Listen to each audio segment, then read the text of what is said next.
Good morning, everyone. Good morning, lovely listeners of GhanaTalks Radio, for the most relevant stories and informed perspectives on issues that matter to you every morning, right here on the GhanaTalks Breakfast Show.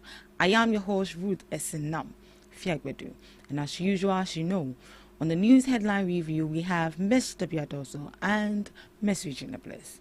Good morning, ladies. Morning. How are we doing? Good. The grace is sufficient. Yeah. I see you both wearing black. Are you preparing for the funeral for Which funeral? Is it the inner Asante region? Oh, not that. Oh. Daddy Lumba. Hey, Daddy Lumba too is there. Anyways, you're welcome to the news headline review. Yeah, so before we dive into the news items for this morning, I don't know if yesterday you saw the arrest of the TikToker that was jailed for 7 months. So what President John Dramani Mahama said was actually true, that you will be arrested for hate speech or hate comment.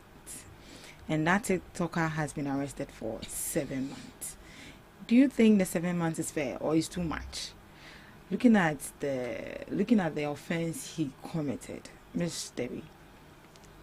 7 months. Yeah, 7 months. It's less. Not a hate speech. It was a threat. It was Yes, a threat. it was a Yeah. threat. Oh. He said he will kill President Mahama in all political appointees, and he was also urging You people. sitting there, he will kill Yeah, you. What did media. What did you do? The media personnel as well.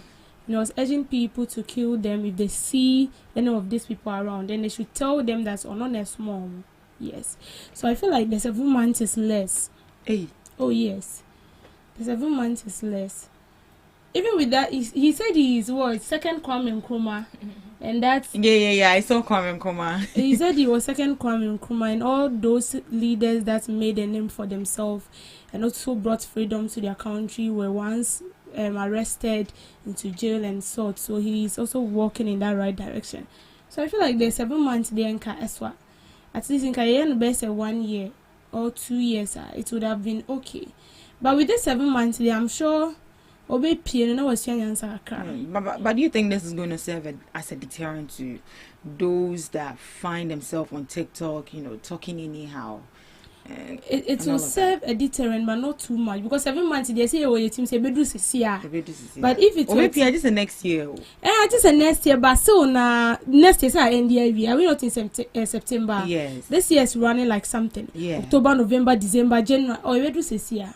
But if they should have said maybe 3 years, so they all need to be them watch it. But 7 months, they have it in mind. They are in church yesterday. And it will definitely come. So I feel like yes, it's going to serve a deterrent to others, but 7 months, if they can do something about it and then increase it a bit, it will be okay with me. This should tell you that people are watching. People are watching. Oh yes, people are really watching whatever you do. put out there. Yes. Whatever content you put out was there. It recently, a colleague was telling me that you've been posting things on social media and you think people are not watching, they are watching. The day you do care, you get to know the lots of people that will come to comment. Like you post stuff and then you feel like no one is watching. But the day you post something like maybe nude or something odd, then you know the number of people that really pay attention to what you do. It's not as if people don't watch, they watch, but sometimes they brush through and then they go off. But the day you go off the bit, then you know that you have a lot of people who actually pay attention to what you do. So whatever you post out there, a lot of people are really seeing. They are taking notes. They are taking notes. So be careful what you post out there, okay? And your utterances. For the fact that you have that right, freedom of speech doesn't mean that you should talk anyhow. Be careful. Now, they call Mahama IP man. So be careful. Anything you post, they will grab you. Alright, that was just by the way. Now let's dive into the main item for this morning. PNP chairperson warns against influence of election polls on voter behavior. Founder and chairperson of the People's National Party, Janet Asana Nabila, has cautioned against the growing influence of election posters on the country's democratic process. Ms. Nabila argued that electoral surveys should not be allowed to sway voters, insisting that such polls often end up giving what is not meant to be. She cited several examples, including the most recent survey on the New Patriotic Party's upcoming presidential primaries, which predicted a victory for Kennedy Japan in January 2026. To me, as a politician, polls influence election. Don't allow any poster to put up a narrative that this is what is happening. Like the way they made former Vice President Bawumia to have 70% and Kennedy Japan was behind. Now, another research has come and Kennedy Japan, is up there. Don't allow any poster to bring you down, she added. Her comments come in the wake of new survey by academic researchers which project that NPP stalwart Kennedy Japan is likely to secure victory in the party's presidential primary scheduled for January next year, 2026. So the chairperson of PNP, People's National Party, has warned that election polls can negatively influence voter behavior and distort Ghana's democratic process. She argued that poll results often create misleading narrative that may not reflect reality, citing recent surveys on NPP's 2026 presidential primaries that first favored Bawumia, but now projects and research have gone run again, and it is said that Kennedy Japan is likely to be the winner. So according to her, voters should not allow posters to shape their choice or dampen their confidence. Ms. Debbie, do you think conducting these surveys before election is really necessary? For me, no. Why? It's not necessary. As she said, it influences a voter's choice, and then I also see it to be something that brings panic or fear into people aspiring candidates. So you brought out a poll which states that maybe myself, Regina, maybe you were in a competition. Then you bring a poll that states that one of us is leading. What are you trying to say to the other two? It might be that you are wrong. Because sometimes they bring out those polls and then after the voting and everything is done, it doesn't happen that way. But is it always the case? Because you saw Musa Dankwa bring out it's not a prediction. It's not always the case, but and sometimes it was right on point. Yeah, sometimes they bring it out and then it matches exactly. With what they do. It means they've done their research very well. But sometimes they bring those polls out and then so. But looking at the example she made, last 4 years or was last year that the NPP had their primaries, and it was Bawumia that it was Bawumia, and it was true. It was true. It was true. The survey said that Bawumia is going to take it, and it was true. And this time around, they conducted another survey, and they are saying that Kennedy Japan is going to win. This one, even a baby in the mother's womb can actually predict between this race is actually between Kennedy and Bawumia. But for me, I don't know who is going to win. Because you don't trust delegates. You can bring out your polls, but you don't know what will happen after the elections. So, they brought out a poll and then Bawumia won. Yes, that's fine.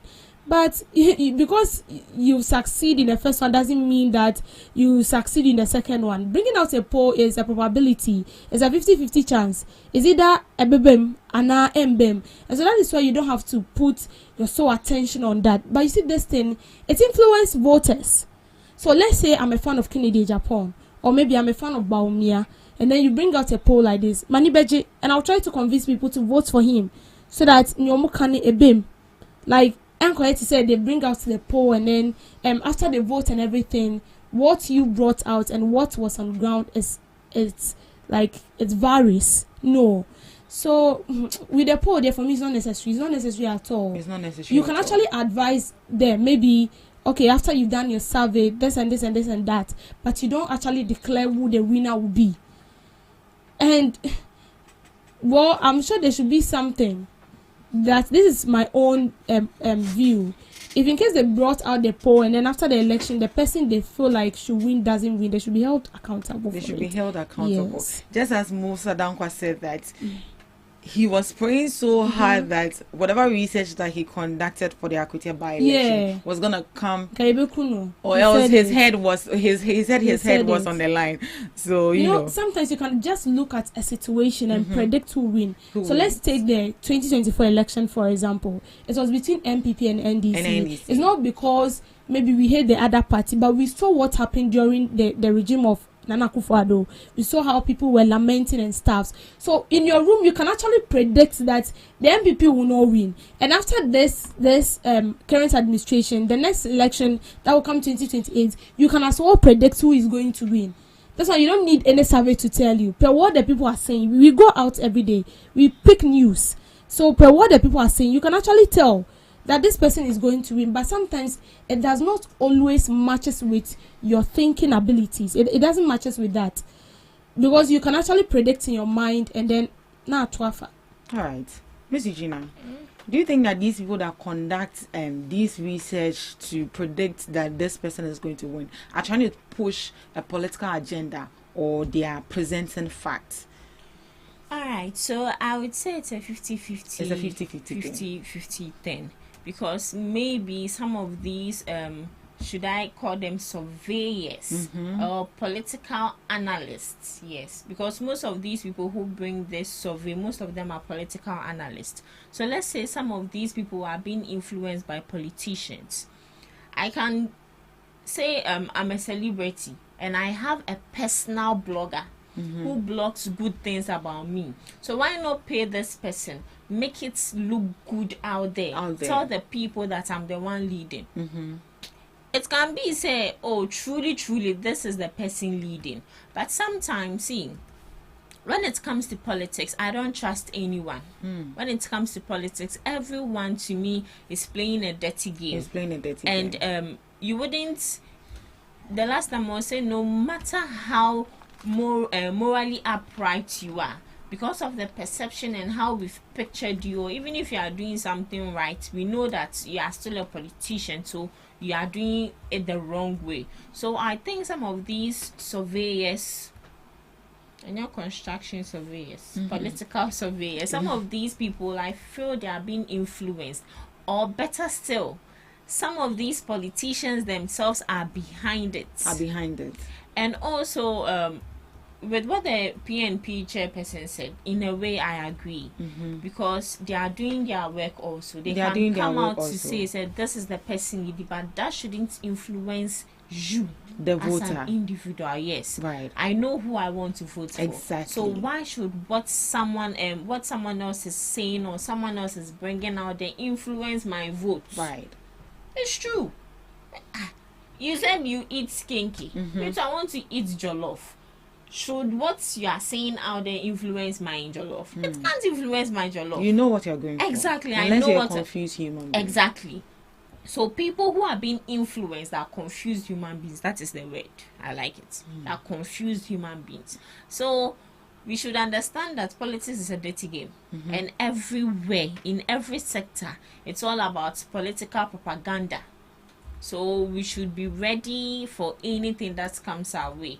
As the poll, I think with the Akwitia, the person who brought the prediction. Yeah, Musa Dankwa. Yes, when I saw it, I was like, I guess Anka would tear better, no? Yeah. The way people will lambast you. Yeah. And when it becomes that way, anything you bring afterwards is not believed. It's not valid. It's not seen as genuine, because you just make predictions just like that. Yeah. So I think in a way I agree with the PNP chairperson, in a way I don't agree.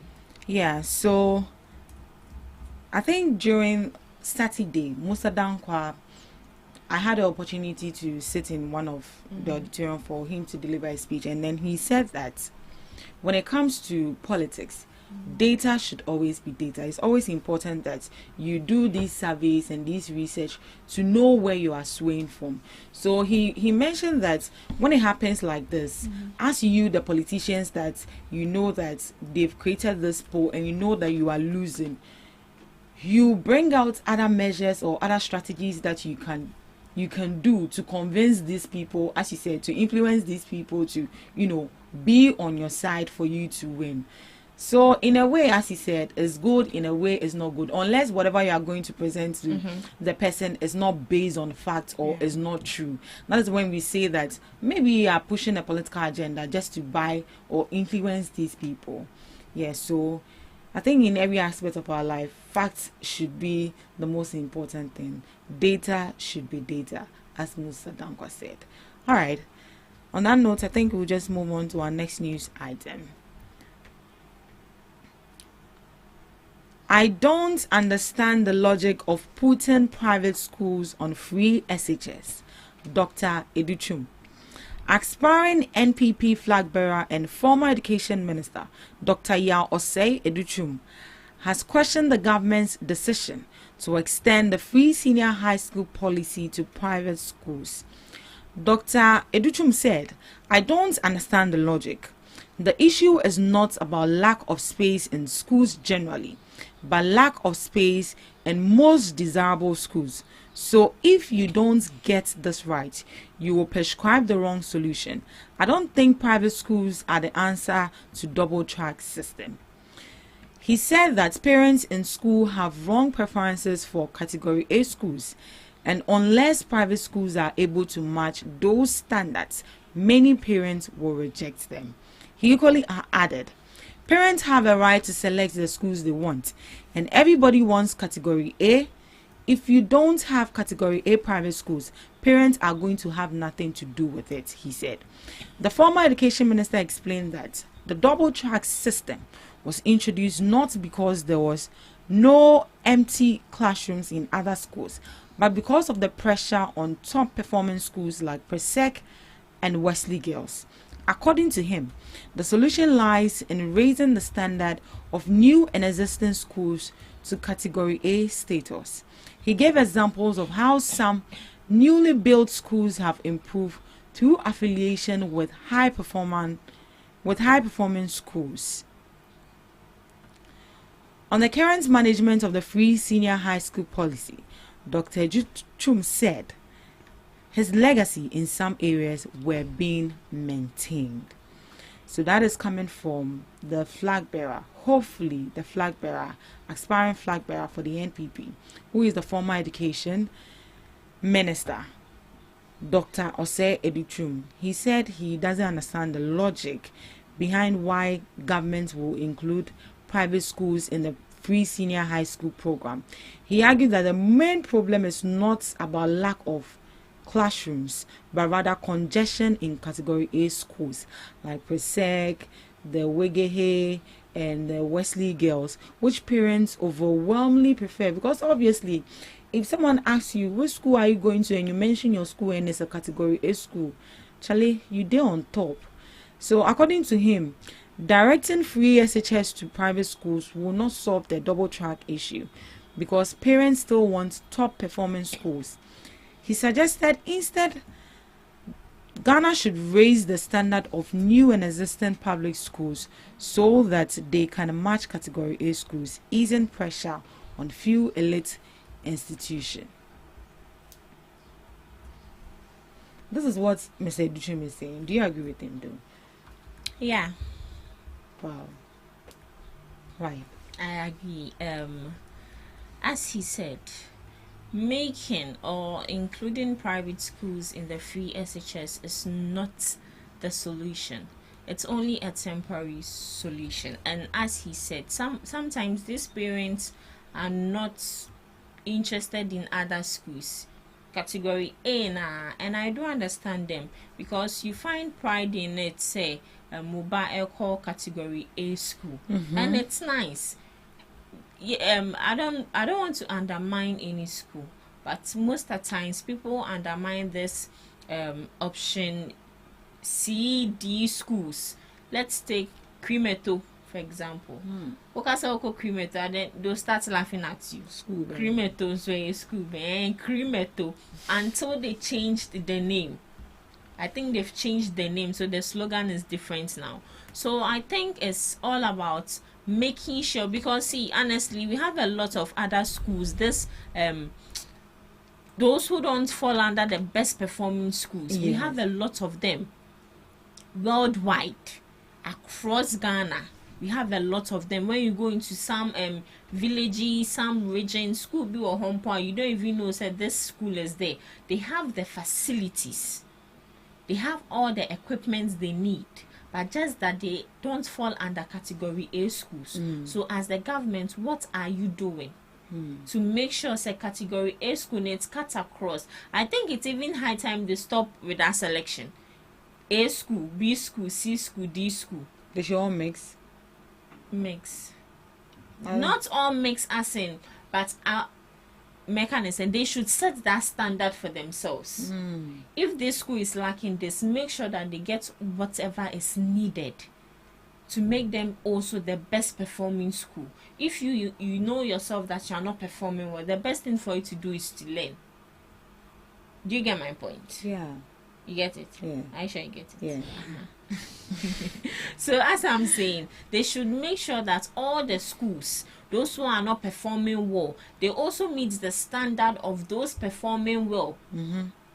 This very soon, this double track system will end.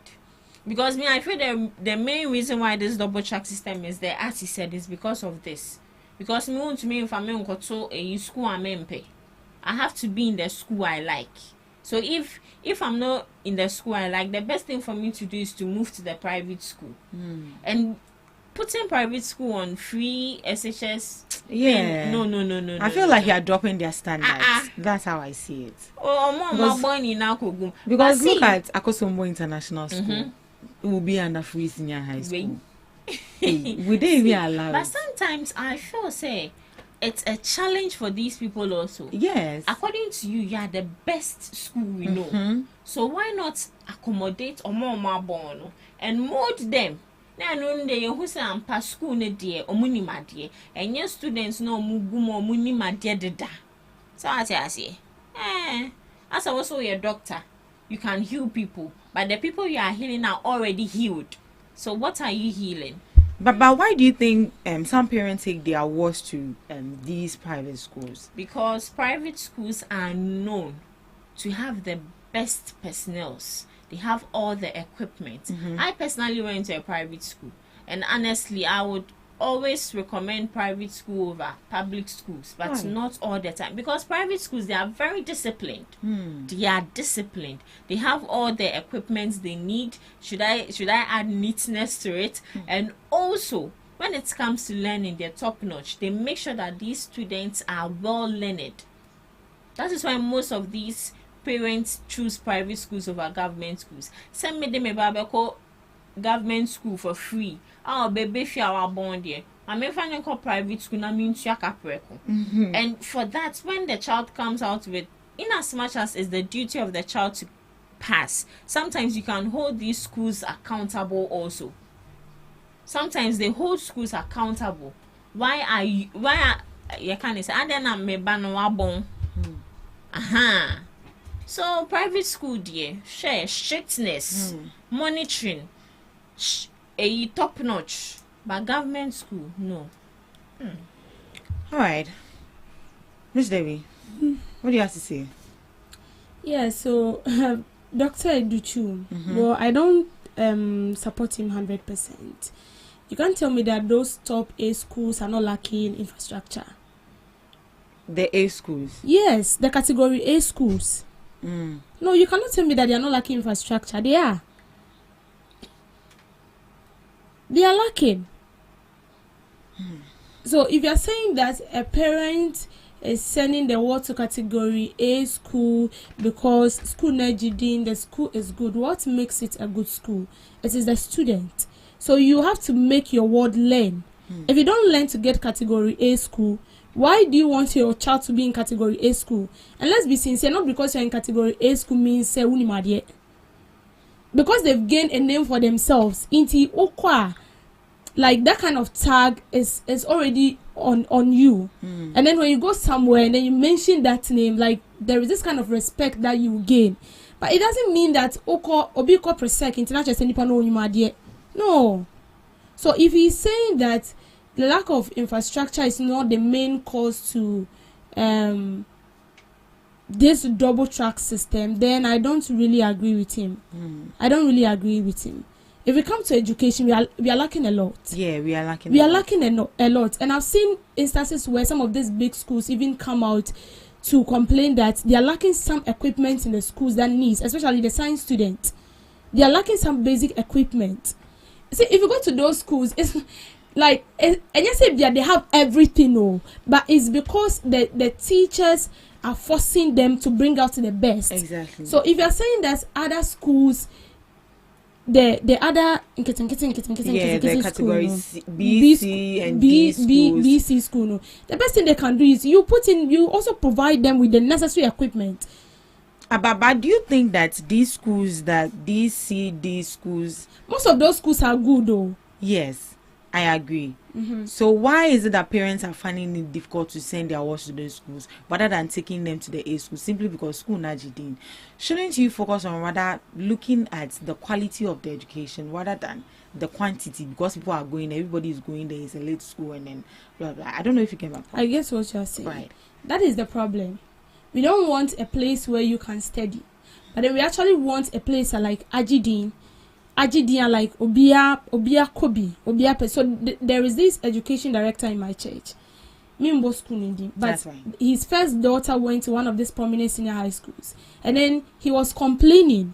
He was like they were not having enough. So the girl actually did science, and they were not having enough equipment. On what he did in the idea, it prompted him to send the one because the word was nebanso ya idea.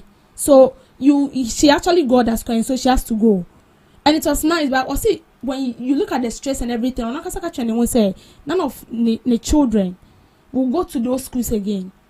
It's not as if those schools are bad, but you see, sometimes you don't really pay attention to the quality of the B, C schools. You don't pay. It's not as if they don't have good teachers. So they have good teachers that are doing. It is those same teachers that are in this category A schools, but it's because Omomaji didn't do that. And we've known them like from TTT. And most of this category B, C school, they are upcoming senior high schools. Like as a senior high school, a lot of the senior high school we have has to do with this E-block schools I'm seeing recently. Yes. These day schools. But they are doing well. I can tell that some are even getting A1s. And because of school need, I feel like a BB at that form. But as a parent, it shouldn't only be about say ubabeko category A school. No man kocho wasi aba. No one failure obesa kocho of deck. Then what is the essence? So in actual sense, from what he's saying that if they are bringing in a private school, that is not going to solve the problem. Why? Exactly my point. But you were the former education minister, and you didn't do anything about it. And you are now maybe he's keeping it when he comes into power. You implement it. It's bad. For me, I see nothing wrong with including private schools. The private schools to the public schools. When this free senior high school thing came into play, some association of private schools, head of these private schools came out that they should also be included to the free senior high school staff. So what is wrong with it? See, there is no way a private school can limit their standard, regardless of the number of. So you will learn. You will learn. By force, you will learn. The environment and everything will push you to learn. You will learn. So would you suggest that the government should rather invest in pushing this B, C, D school to that of the standards of the A school rather than funding these people in the private school as well? Or it can go both ways. Both ways. But the one thing I would like the government to pay much attention has to do with providing everything that this category B, C, D schools need. To push them to the top there. As I said, most of these schools have the best teachers you can think of. But they don't have the necessary, the right equipment or the right styles to teach these students. So imagine a student that is offering science in a remote village where there is a senior high school. They don't have anything. Oh yeah, practicals are just a book more. But when you're going to write WASI, they bring biology. They brought you have to write it. So imagine you're a science student and then something that you're supposed to do practically. They've teaching you theory, like the theory, only the theory aspect. And then when you get there, you're supposed to mix stuffs and things and then come with a result and then write it and stuff. And then you get there, you're lost. So we have to provide them with the necessary stuff they need to make teaching and learning easier. When it happens like that, it helps the teachers and it helps the students as well. Right. And then we should stop also undermining these category B, C, D schools. They are equally doing well. Sometimes you get to the university, you meet people that you can't what you see. Teacher Nika want to pay one. Like most of them do not even come to class with book. But teacher and train and when it team like the person will just sit down like sometimes as if they are not concentrating. But I want how. And when you ask them where they complete and they want to tell you the senior high school they go, you still be asking like which side, like you are lost. And then people will come and then they are mentioning like big schools. Aware. So the government should rather invest in these category B, C schools to reach the standard of the A schools, so that parents won't be fighting to take their wards to these A schools, making the school congested. Right. So that was coming from Educhu. All right. So moving on.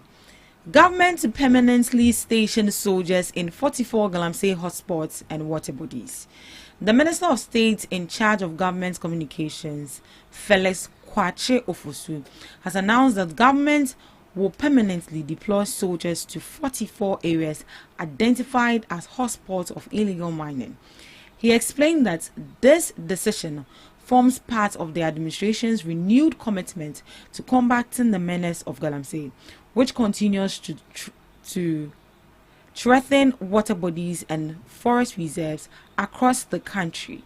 The move also comes amid mounting public pressure on President John Dramani Mahama to declare a state of emergency in Galamsey affected areas. Mr. Kwachi also revealed that the new strategy will provide a stronger and more sustainable approach to the fight against illegal mining. He stated, all the 44 areas that are threatened by Galamsey, there's going to be a permanent military presence.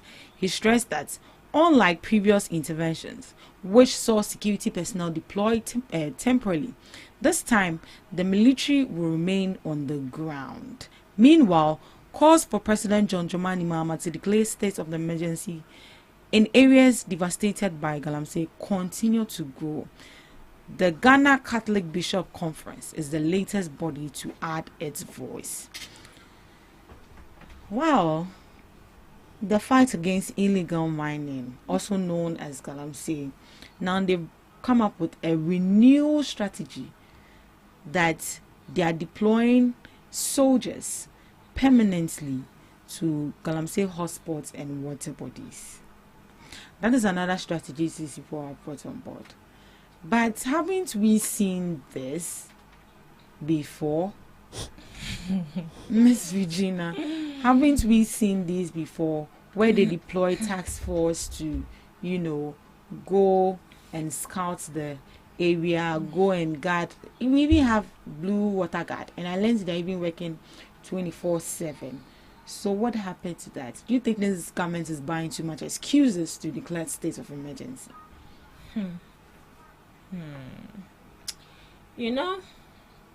We've seen it before, but the only difference is the one we saw was temporary. Temporary. Now, the one we are seeing now, they said it's permanent. So what's the difference? It's different now. We have the temporary is just 1 or 2, 1 month, 2 months, but we almost say permanent. So permanent is everlasting. Yeah, so meaning they are going to be there. They are going to everlasting. They are going to be military camp there. Yes, so it's different. It's not different. No, but do you think it's gonna create? It's not going to do. Or these Galamseyers will find another way to operate. If they stay there for 20 years, the military people 4 years. They said they are going to be there permanently. So that's them building a family there. So let's say 3 years, 2 years. If they are there for 2 years, by that time, it has gone back to normal. To go back to normal, when you leave, won't they come back? They'll come back. And even you being there, they'll still find ways and means to indulge in galamsey. Exactly. The problem here is, what are you doing to eradicate it? You say we try a dria. Pese edwa be fifi bioma ye ntwa ne soro. You tuase. We tuase na we yi root no, because the root makes it grow again. Then pona me use as a coconut. If you want to uproot coconut, sometimes some people use a whole excavator to uproot coconut, because coconut, the root, it expands. A copy baby and you say a piempo. So that is what they are supposed to do. Tackle the root cause of it. And do you know what bothers me? What bothers me is that President John Dramani Mahama mentioned during the media encounter engagement he had with these media personnel, he mentioned that state of emergency is going to be the last resort. So does that mean that we are going to wait to see a change in this military, permanent military, and far before? For how long are they going to be there? For how long? See, in fact, and that's a good question. They need to tax themselves. Within 3 months, 5 months, and far state of emergency. Because it's becoming too much. Until more train say now. Me, I'm not wishing bad for anybody, but me and your mama said this in conform with your better say will be a woo. Oh yes. We are not wishing bad for anyone, but let's be real here. Omo move na wiem cry now what I would say assassin so. Miss Debbie. Permanent military presence.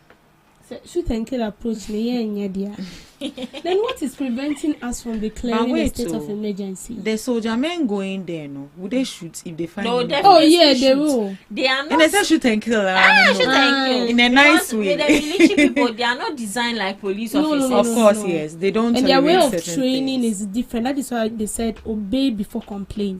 That is with the military. Police needs to complain and give me something before you go. But the military is not like that. With this, my goodness, deploying military to rampant areas where galamsey is on the rise, it's still not going to solve illegal mining though, because I know by now those illegal miners are well prepared. They are prepared and they are waiting for the military. And you see, one thing that's has come into my mind right now is how sure are we that this military personnel we've deployed on site do not have a link with these illegal miners? Because mind you, those mining on site do not really have a hand in what they are doing.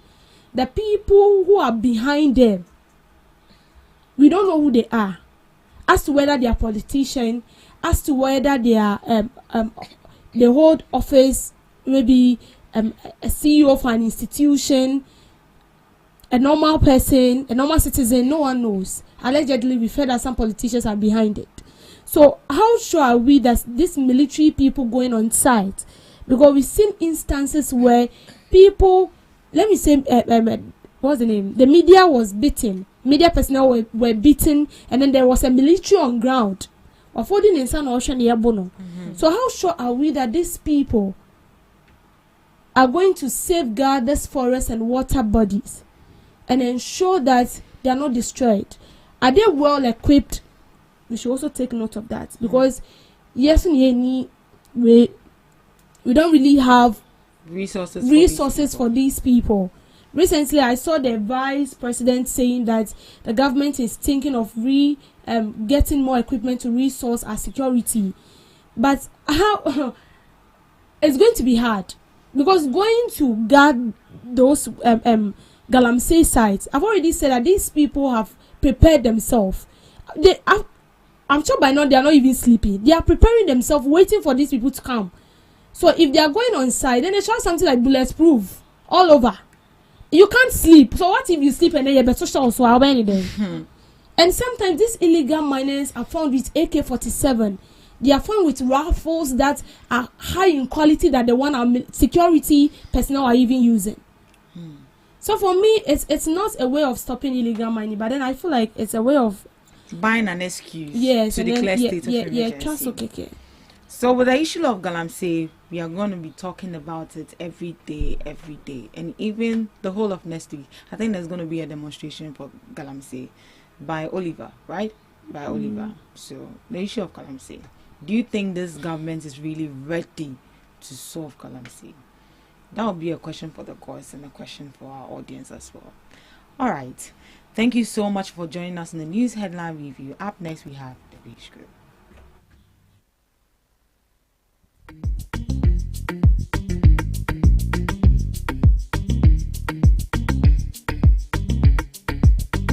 This is GhanaTalks Breakfast Show, your morning companion.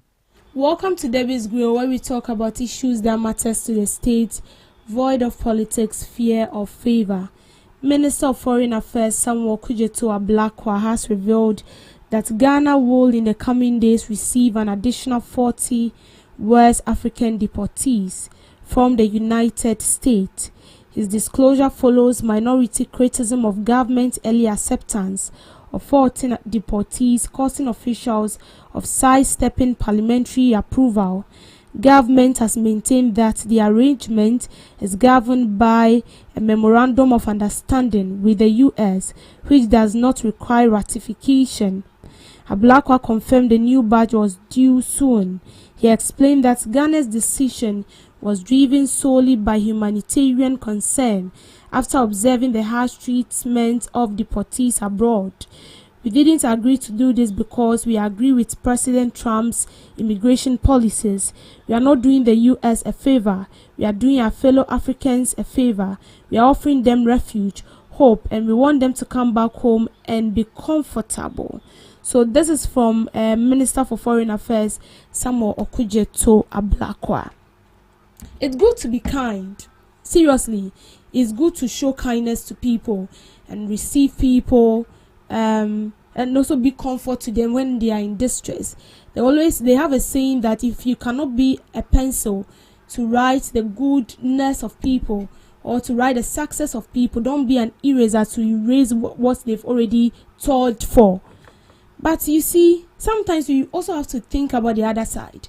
As human beings, there is a saying that whatever you do, you have to think about its positive side and its negative side.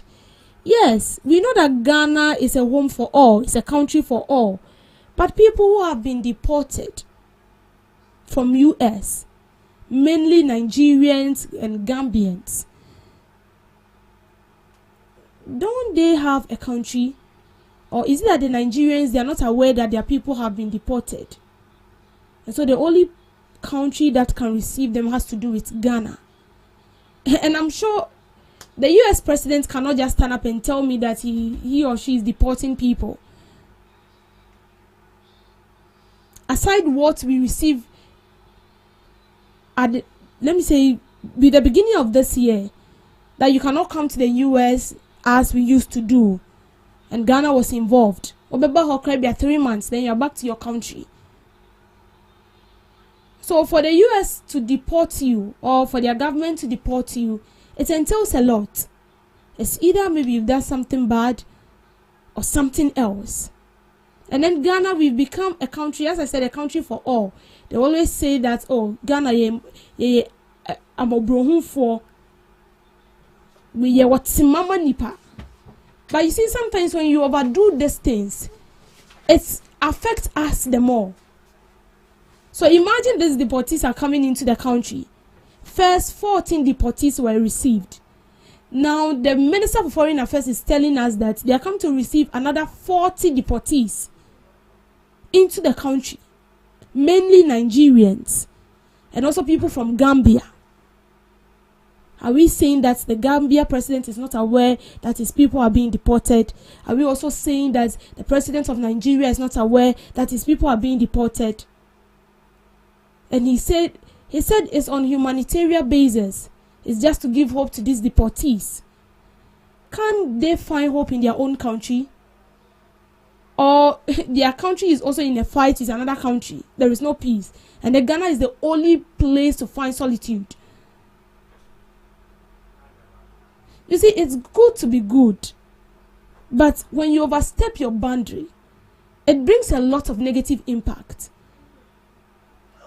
One, they've not disclosed to us why these people have been deported. I'm not trying to say maybe they are bad people, but what if they are serial killers? What if they are armed robbers?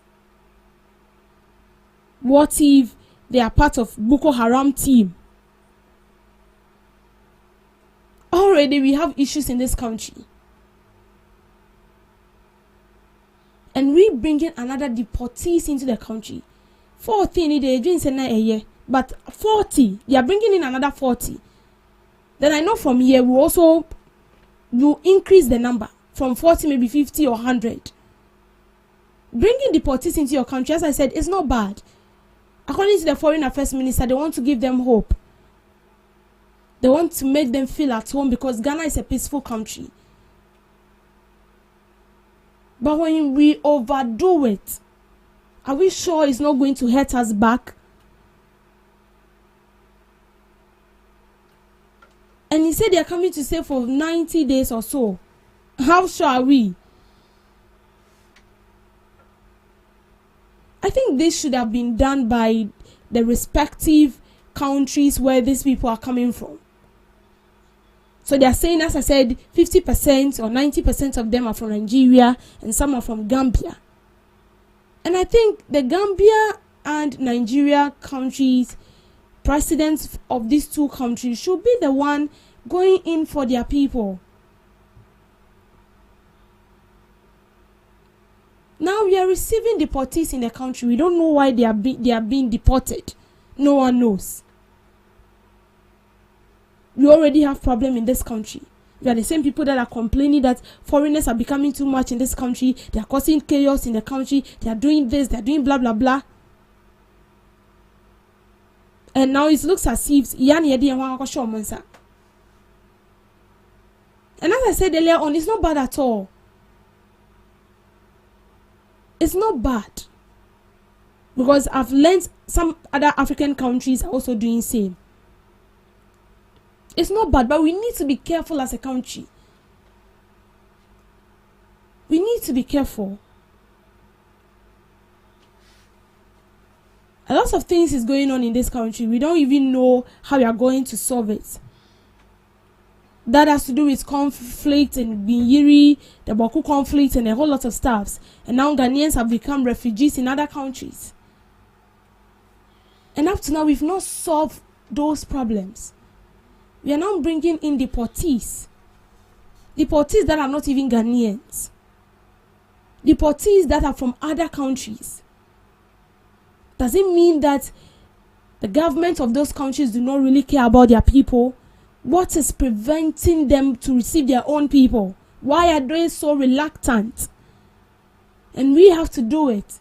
Or are we being paid behind the scene and we know nothing about it? Or is just a humanitarian something, just as the Foreign Affairs Minister states?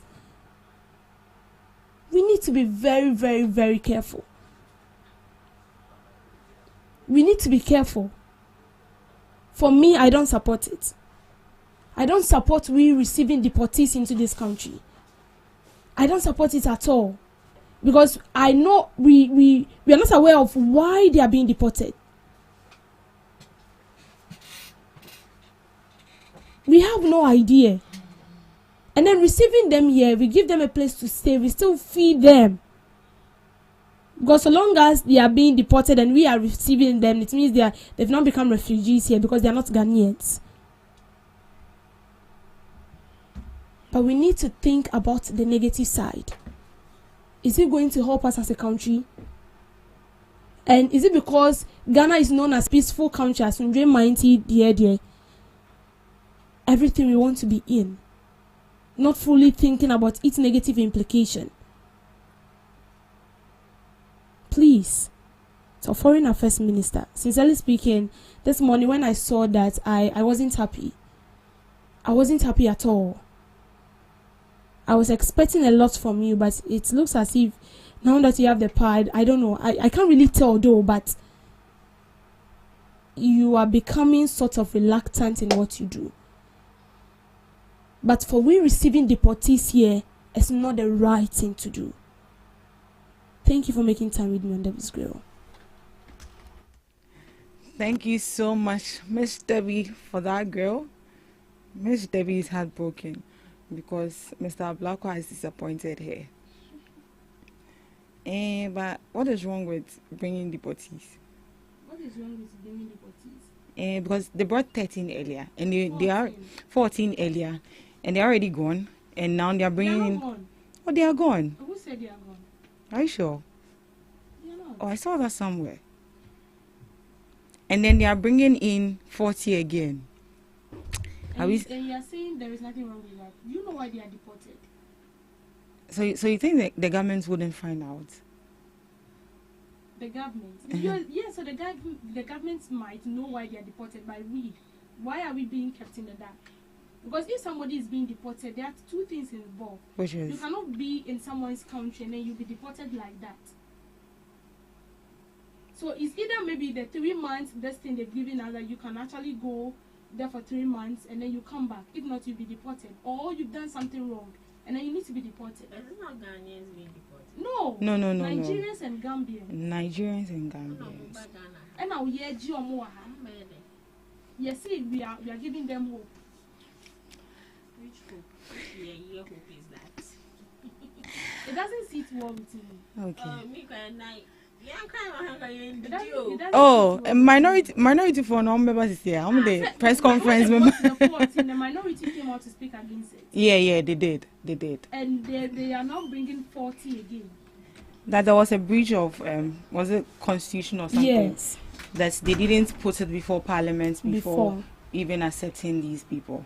They're also saying that the government could be getting some deals, maybe some benefits or money from these. They will definitely get it. All right, we'll look into that. Okay, today in history with Miss Regina Bless. What do you have for us today? Today in history, 2 bombs went off in Accra, killing and injuring several people. One of these bomb blasts occurred in Lucas' house in Accra, where 9 children fell dead on the spot as their intestines gushed out of their bodies. This was followed by another bomb explosion from September 22, 1962. Consequently, a state of emergency was declared in Accra and Tama, with a dawn to dusk curfew being declared. President Laurent Desire Kabila of the DR Congo flew to Tripoli, Libya, in violation of a United Nations air embargo that had been in effect since 1992.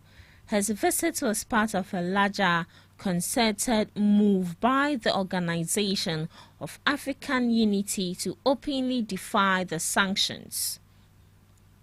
The Fashoda incident, a key confrontation between Britain and France in Egyptian Sudan, occurred on this date. British General Kitchener arrived at Fashoda with a superior force to meet Captain Marchand's smaller French expedition, creating a tense standoff that ultimately led to French withdrawal.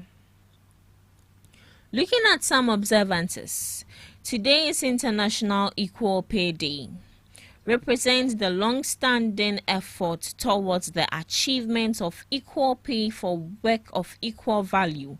It further built on the United Nations commitment to human rights and against all forms of discrimination, including discrimination against women and girls. It highlights the fact that on average, women earn so much less than men that it's as if they stop being paid for the rest of the year. This is due to the gender pay gap, which refers to the difference in earnings between women and men. National First Love Day. This day is dedicated to remembering or reminiscing about and reflecting on one's first romantic experience, recognizing its often significant role in shaping future relationships and personal growth. So please, today, get in touch with your first love. Moving on, National Respect Day, created to encourage people to focus on ways to be respectful to others. The day promotes treating people with courtesy, empathy, and dignity, serving as a reminder to practice self-respect and show consideration to loved ones, colleagues, and even strangers. National HIV/AIDS and Aging Awareness Day, to highlight the growing number of people, especially those over 50, who are living long and full lives with HIV, while also addressing the unique challenges of aging with HIV. The day calls attention to the need for age-specific HIV prevention, testing, and treatment strategies, as well as research and support systems to help older adults living with HIV thrive. Moving on, World Water Monitoring Day. It's an international education and outreach program that builds public awareness of the importance of protecting water resources around the world by engaging with people to conduct basic monitoring of their local water bodies. Lastly, locate an old friend today. It is designated to encourage people to reconnect with old friends. It gives people an opportunity to set aside their busy lives and reach out to old acquaintances and friends from their past. And that's all for today on Today in History and Some Observances, live on Ghana Talks Breakfast Show. Thank you so much, Miss Regina Bless, for Today in History and Some Observances of the Day. But you know the one I like, right? Remember an old friend today, yeah. Are you sure it's that one? Oh, yes. Are you sure it's that one? Remember an old friend today. Make sure you check up on somebody today. Don't wait for somebody to come and check up on you. And that thing that they've been doing, hey, you dog me, you dog me. Please, go and look for somebody today. When you come into my DM, I'll blast you if you say that. So check up on me, so I'll check up on you. If you do it first, don't complain. All right, so the other one. Remember your first love. My first love is Jesus Christ. Aye, hi, boo. Miss Debbie, remember your first love today. Yeah. Why are you laughing? I'm excited. My first love is my dad. Oh, Yeah. nice. Then Jesus Christ. Yeah, Jesus. Jesus Christ is a can-do. Jesus Christ cute. All right. All right. Thank you so much for joining us on the first segment of the Ghana Talks Breakfast Show. Right after this, we'll be coming up with the news. Please stick and stay with us. Are you ready to amplify your business or brand's reach and make a meaningful impact in Ghana and beyond? Partner with Ghana Talks Radio today to connect with a diverse audience across Ghana and beyond. Elevate your brand through on-air promotions and social media. Boost your brand during prime time. With Ghana Talks Radio, you can extend your reach across digital platforms. Ghana Talks Radio is not just a station, it is a community hub where your brand becomes part of the conversation. Join us in fostering connections, celebrating culture, and making a lasting impression. For customized sponsorship packages and enquiries, email contact@GhanaTalksRadio.com or call +233 202 544614. Ghana Talks Radio, give a voice. What do you want for breakfast? How do you want your breakfast? English breakfast. French fries. Koko Nikosi, alo komi kesheto. Wache. Well, Gobe is the real deal. Join us on Ghana Talks Radio. Let's serve you a buffet of breakfast. From news headlines review, current affairs to social issues. Entertainment, sports, and all the trending stories live on our mobile app and across all socials from Monday to Friday, 7 a.m. to 10 a.m. With me, Pakwesi Omare. Regina Bless. Deborah Adoso. And I am Esinal Fiagbedu. This is Ghana Talks Breakfast Show. Ghana Talks Radio, #1. We bring you local news, business news, international, sports, and entertainment news. Right here on GTR.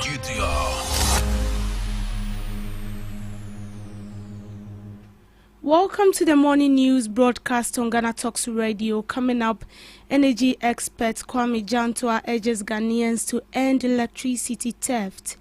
Ghana to receive additional 40 deportees from U.S. as part of solidarity effort.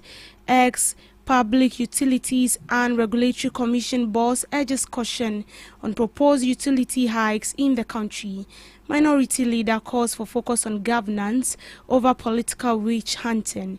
Ghana Education Service releases 2025 school placement. These and many more coming up your way shortly.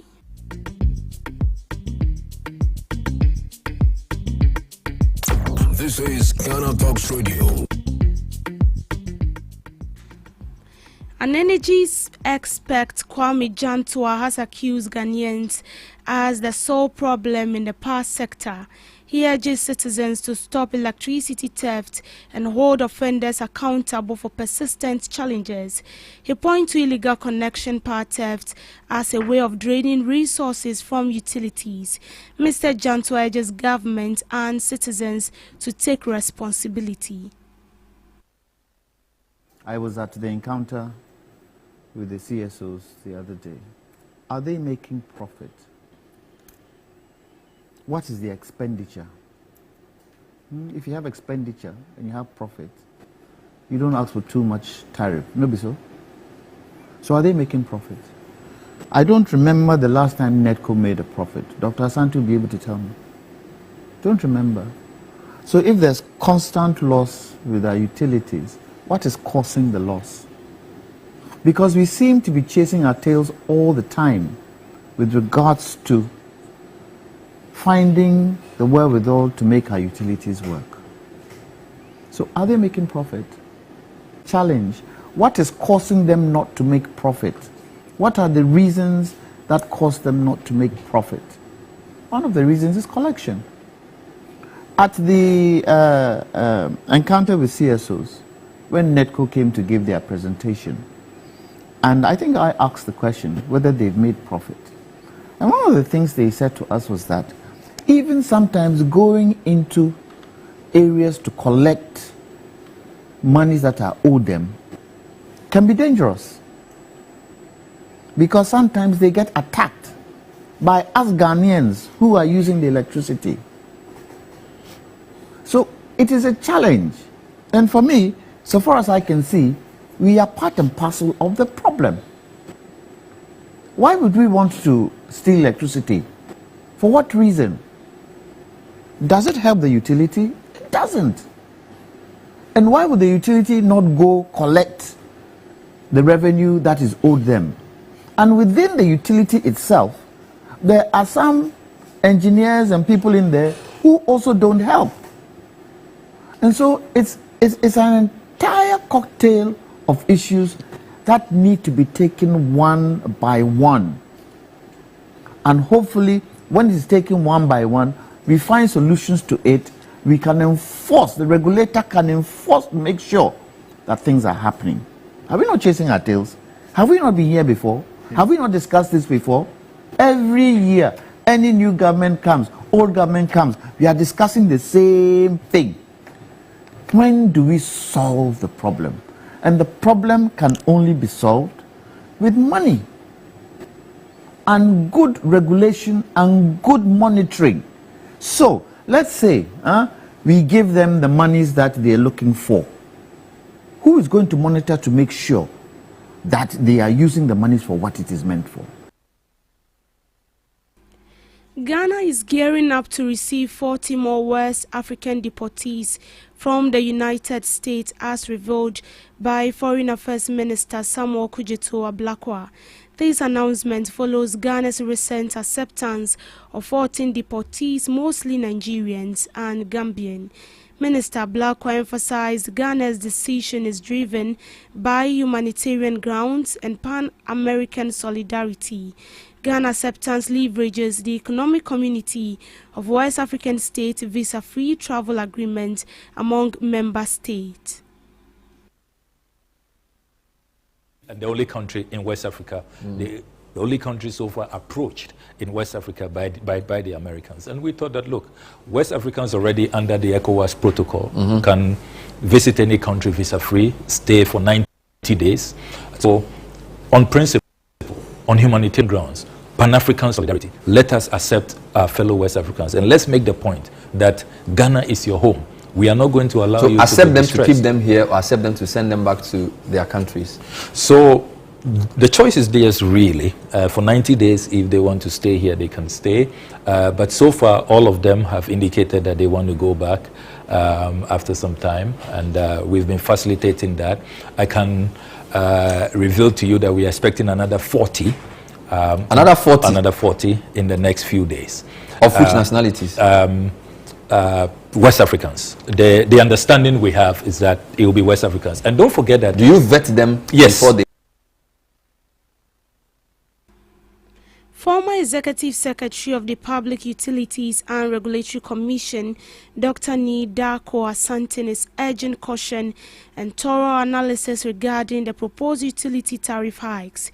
He believes it's premature to judge if the proposed increases are too high without examining the full details. This was after the Electricity Company of Ghana and the company Ghana Water Company Limited proposed significant increases of 225 for electricity and 280 for water. PRC will be doing that.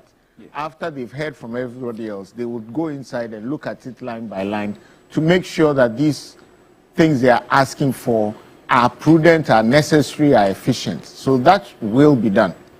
I think it's premature to start shouting that it's too much or it's too little. We don't know.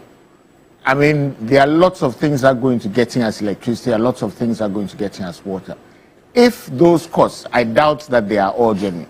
But if those costs being 200% or 280% were genuine, then we'd have to pay it. Because if we don't pay it in the tariff, we'll pay it somewhere else. I understand Ghana Water is saying, for instance, part of the reason they're asking for 280 is that government is asking them to pay for debts that government has on its books that have been unlent. Legacy debts. Legacy debts, essentially. But these are debts that government sourced funds to build infrastructure for water company. And they have not paid it back. So government is saying, it was for you, so you should pay it. And Ghana Water will then say, okay, if we should pay, then we'll pass it through the tariff.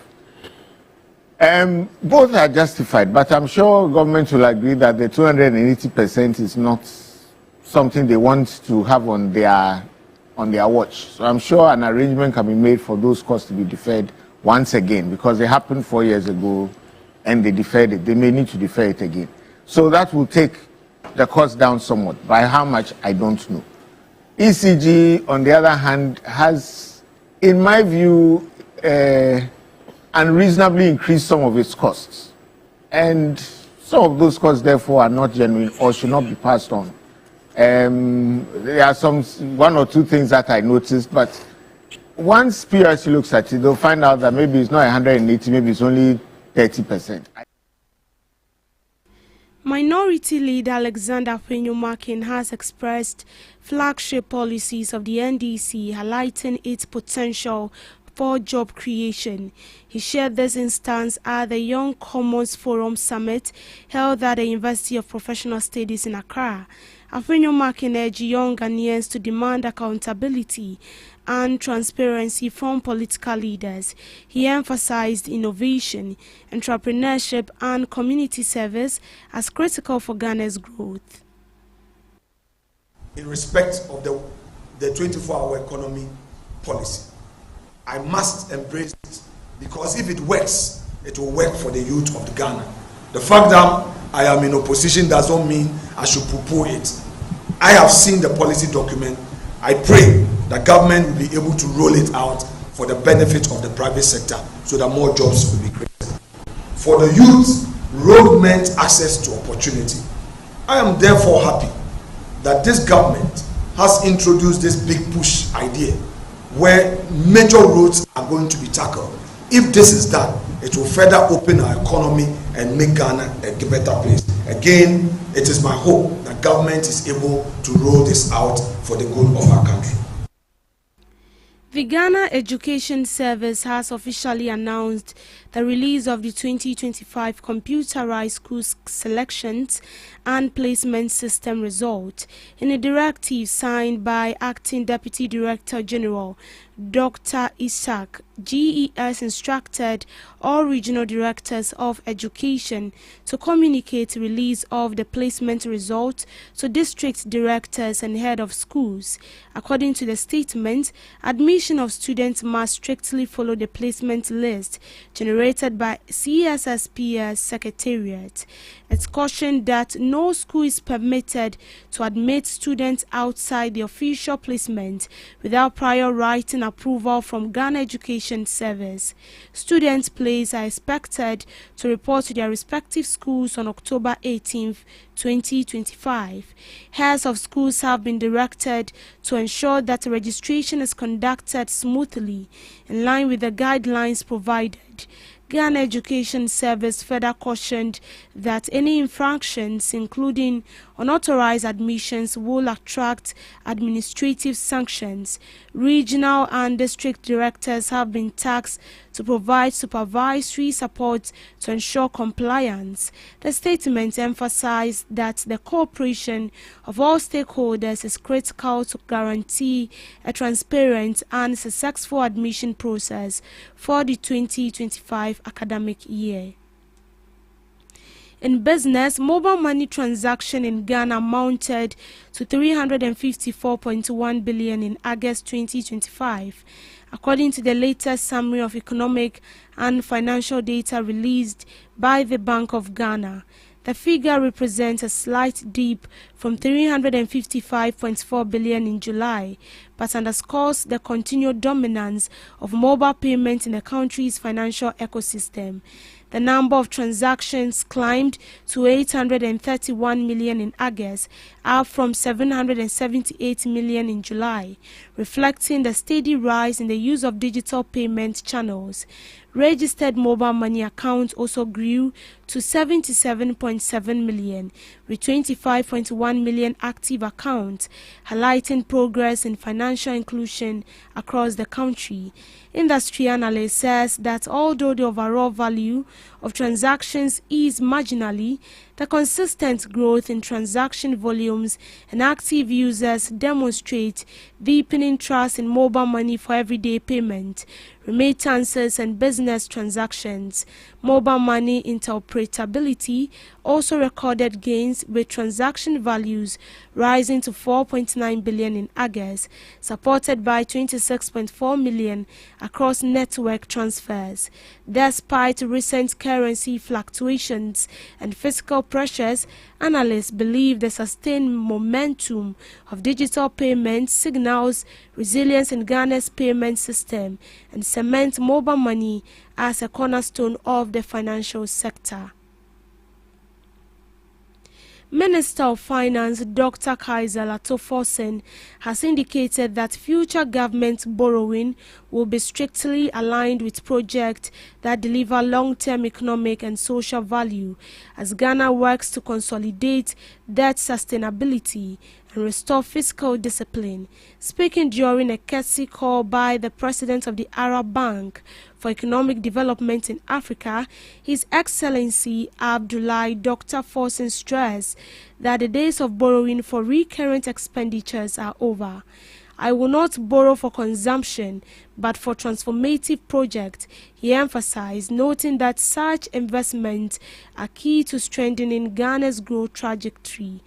Dr. Fosen disclosed that feasibility studies are underway for the construction of a new Accra-Kumasi motorway, which he described as a flagship national infrastructure priority expected to be completed within 2.5 years.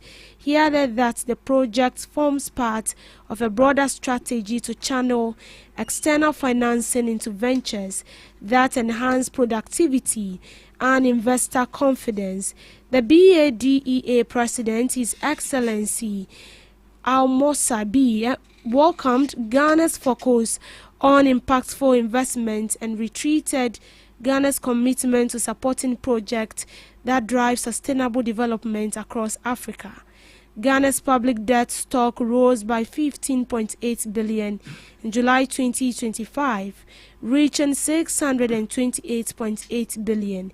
The increase, equivalent to 44.9% of gross domestic product, comes after 3 consecutive months of decline driven by the strong appreciation of the cedi earlier in the year. To sports, head coach of Kawara United Football, Sani Tunde, is confident his team will survive the threat from Ghana's Kumasi Asante Kotoko Sporting Club. Kawara United take on Kotoko in the first of 2 leagues at the Accra Sports Stadium in Accra on September 21st at 3 p.m.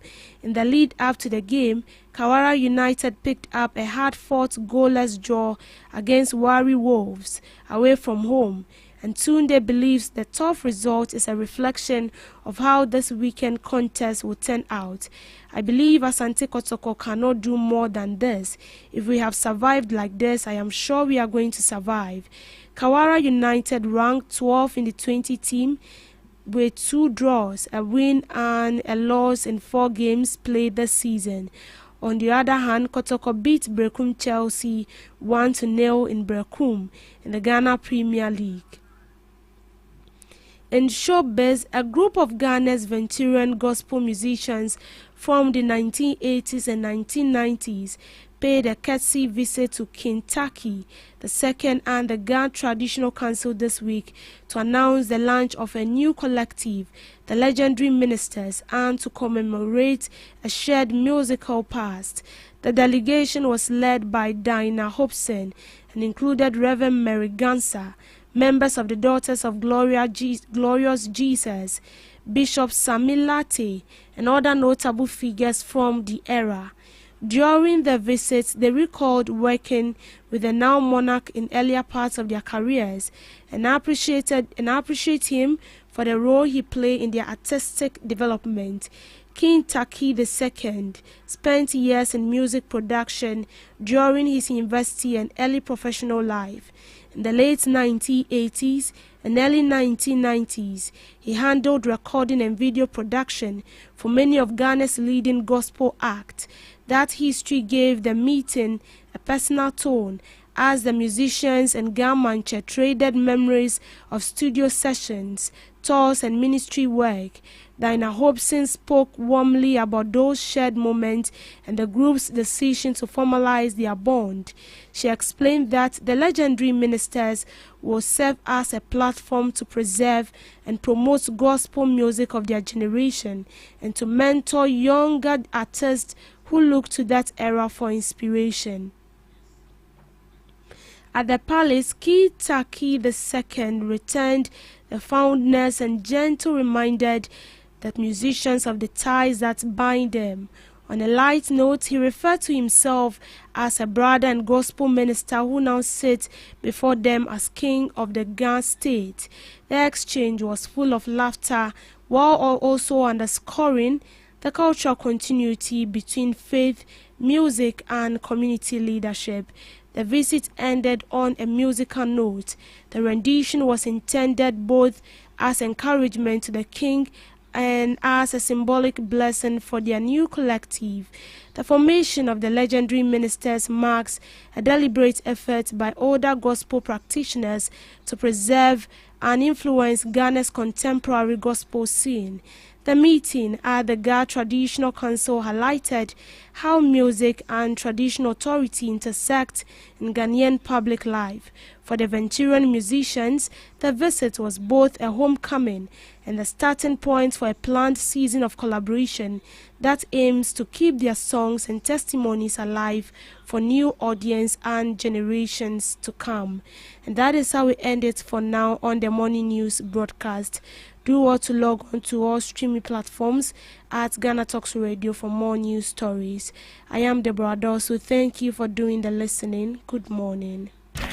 We are GTR, Ghana Talks Radio.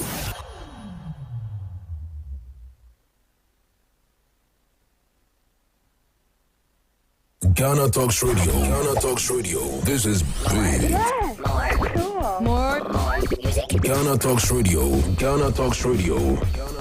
This is big. This is big. Are you ready to amplify your business or brand's reach and make a meaningful impact in Ghana and beyond? Partner with Ghana Talks Radio today to connect with a diverse audience across Ghana and beyond. Elevate your brand through on-air promotions and social media. Boost your brand during prime time. With Ghana Talks Radio, you can extend your reach across digital platforms. Ghana Talks Radio is not just a station, it is a community hub where your brand becomes part of the conversation. Join us in fostering connections, celebrating culture, and making a lasting impression. For customized sponsorship packages and enquiries, email contact@GhanaTalksRadio.com or call +233 202 544614. Ghana Talks Radio, giving the youth a voice. What do you want for breakfast? How do you want your breakfast? English breakfast. French fries. Koko Nikosi, alo komi kesheto. Wache. Well, Gobe is the real deal. Join us on Ghana Talks Radio. Let's serve you a buffet of breakfast. From news headlines review, current affairs to social issues. Entertainment, sports, and all the trending stories live on our mobile app and across all socials from Monday to Friday, 7 a.m. to 10 a.m. With me, Pakwesi Omare. Regina Bless. Deborah Adoso. And I am Esinal Fiagbedu. This is Ghana Talks Breakfast Show. Are you ready to amplify your business or brand's reach and make a meaningful impact in Ghana and beyond? Partner with Ghana Talks Radio today to connect with a diverse audience across Ghana and beyond. Elevate your brand through on-air promotions and social media. Boost your brand during prime time. With Ghana Talks Radio, you can extend your reach across digital platforms. Ghana Talks Radio is not just a station, it is a community hub where your brand becomes part of the conversation. Join us in fostering connections, celebrating culture, and making a lasting impression. For customized sponsorship packages and enquiries, email contact@GhanaTalksRadio.com or call +233 202 544614. Ghana Talks Radio, giving the youth a voice.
is Ghana Talks Breakfast Show, your morning companion.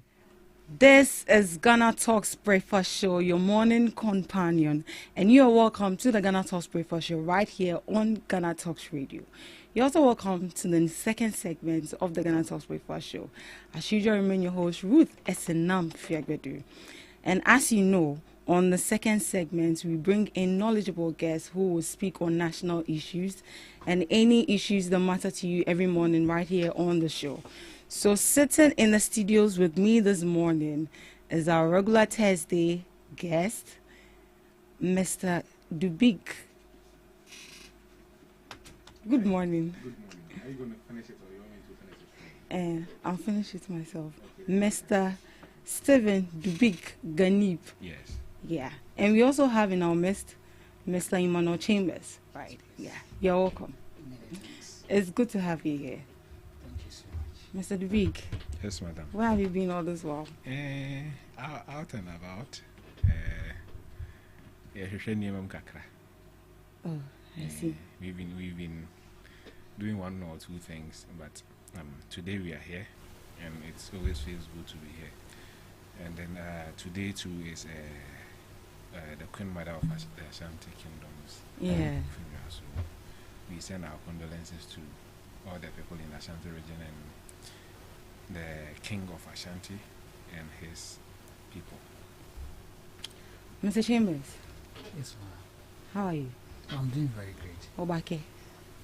Unfortunately, I don't understand the language. Oh, you don't understand the language. Oh, you haven't heard of the new trend going on? Obake, Wezo, and Akwaba. Oh, you're lost. No, you're lost. Mr. Chambers is not any of them. So you can ask him how they say you're welcome. So how do you say you're welcome in your language? Amaraba. Amaraba. And how do you respond? You just say you. So Amaraba. So Mr. Chambers is at Dagomba. From northern part of Ghana, Ikonkomba for that matter. Okay, I mean Congombas and they speak almost their languages. Exactly. The same. So you speak that same language too? Me? Yes. No. I can never be a Concomba. Oh no, come on. All right, let's not start that debate. I understand. How do you understand? They are the slaves. Oh, they are the slaves. Okay, it's good to have you. Mr. Dubik, I don't want to be tempted to say I like your dress, but I just have to admit it. Okay. I love it too. Oh. Bring your boyfriend. You can come yourself. I'll make time for them. Okay. Bring your BF. Okay. I told while it's same, bring your BFs. You people are not bringing me business. Is it like that you don't have BFs or what? Oh, don't worry. My BF will come. Okay. My lovely boyfriend. He will come. I hear. Yeah. Today is Remember Your First Love. And he happens to be my first love, so I'll bring him. Okay. All right. Okay, so you're welcome to the show. Yeah, and as usual, as you know, before we dive into the main discussion, we just do some just by the ways. We look at some issues, yeah. So the issue on board this morning, so it actually came yesterday, which happens to be the former Chief Justice Gertrude Tokono, who has filed High Court suit to challenge her removal from the Supreme Court. So initially when she was removed, we've seen that she's been quiet. I actually thought that was the end of it. She was going to just accept it in good faith and just let it slide. But it looks like the woman is not done yet. She's back again. And now she's filing a suit to challenge her removal. What does this mean? Well, thank you very much. And then if you look at some of our democratic pillars in this country, you understand that sometimes as Ghanaians, we need to uphold these democratic principles or pillars strongly so as to single obey the rule of law. What is the issue around the removal of the Chief Justice? Clearly, you and I know that there's no any justification as to why the Chief Justice was asked to step aside. Are you sure and finally, about that? yes, of course, there's no any official notice somewhere that this is the reason we are removing the Chief Justice. But did you read the petition though? I did. I read through the petition. I didn't see anything This wrong with issue, that. let me come in. This issue should be an issue of pro bono publico, issue of public interest. You understand? I am so much surprised that some people are using, they are looking at it from political views, and everyone we speak to these days has his or her political view on the matter. I'm told this is an issue that we should all speak against it. When something is right, we should say it is right. When it is wrong, it is wrong. Specific on this matter, I think the Chief Justice coming back to seek for justice is not something wrong. It is something right. Yeah. And you know it. The 1992 Constitution and some other legal books back up all these things. You can just wake up and then you are saying, you hear that you are removed from your duty, you are discharged. all of a sudden something like that should not be seen, and something like this should not be, praised in this country.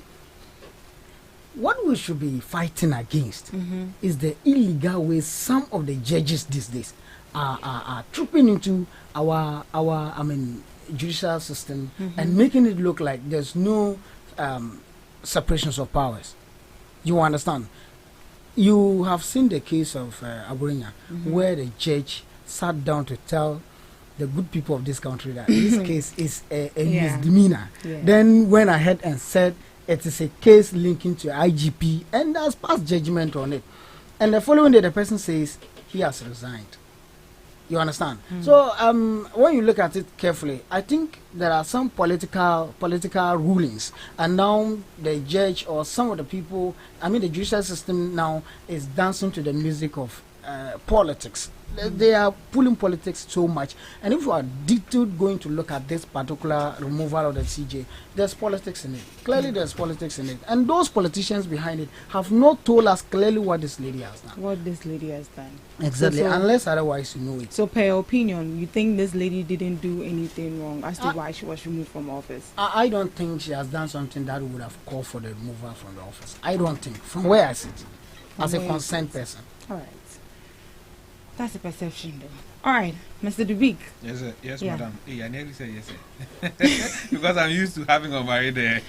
Sorry. Omari is not there. Today I'm here. I miss him. Oh, don't worry, he'll be back soon. Omari, I miss you wherever you are. Hurry up and come. Okay. And so, this issue can't be mine, by the way. Oh, okay. It should be my main topic. Why? Because, see, I always say this. Becoming a CJ is not easy. First, you have to become a lawyer first. Secondly, you become a judge. You move to the appeals court. You move to the high court. You go to the appeals court. Then you go to the Supreme Court as a Supreme Court justice before you can become a lawyer. Before you can become a chief justice. A chief justice. So it is not easy. It's not something that I think that we should just bring politics into it and dilute the issues.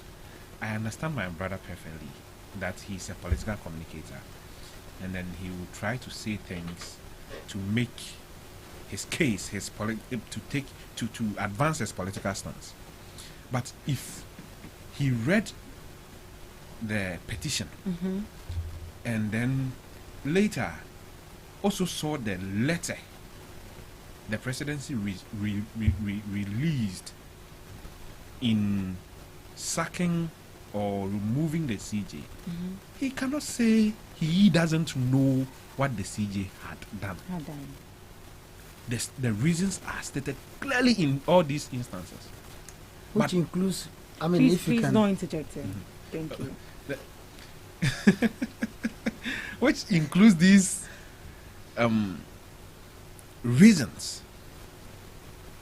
It's clearly outlined. What is the case the CJ is taking to court today? It is not the fact that she has been removed as the Chief Justice. It is for a fact that she says that the petition removing her is for a Chief Justice, but not as a Supreme Court judge. So she is in court today fighting to be reinstated as a Supreme Court Justice, not as the CJ. All right. Let's understand that. So herself is in court today, not fighting against a remover as a CJ, but as the Supreme Court judge. You see, let me check something right now, and I'll read something a little from my phone. Pardon me. All right. The grounds that they've sent this suit to court is that a friend is saying Chief Supreme Court judge answer obey Chief Justice. In this way, as a Chief Justice, and whom he has affected the fact that she is now like a Supreme Court judge. You get it? But it's not like that. And yes, I was saying it goes deeper than that. If you look at, there was a court ruling. The Ghana Bar Association versus the Attorney General. The Aban case.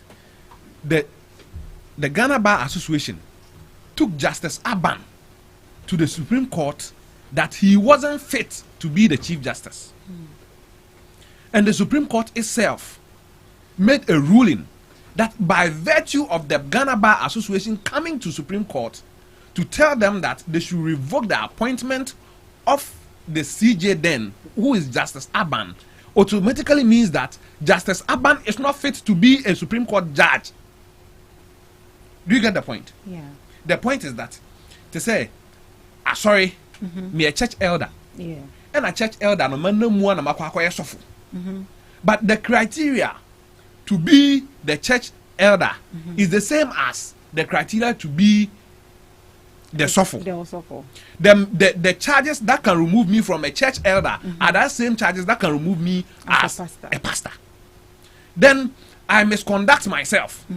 The misconduction is established because the committee has said it is true she misconducted herself. Hence her removal.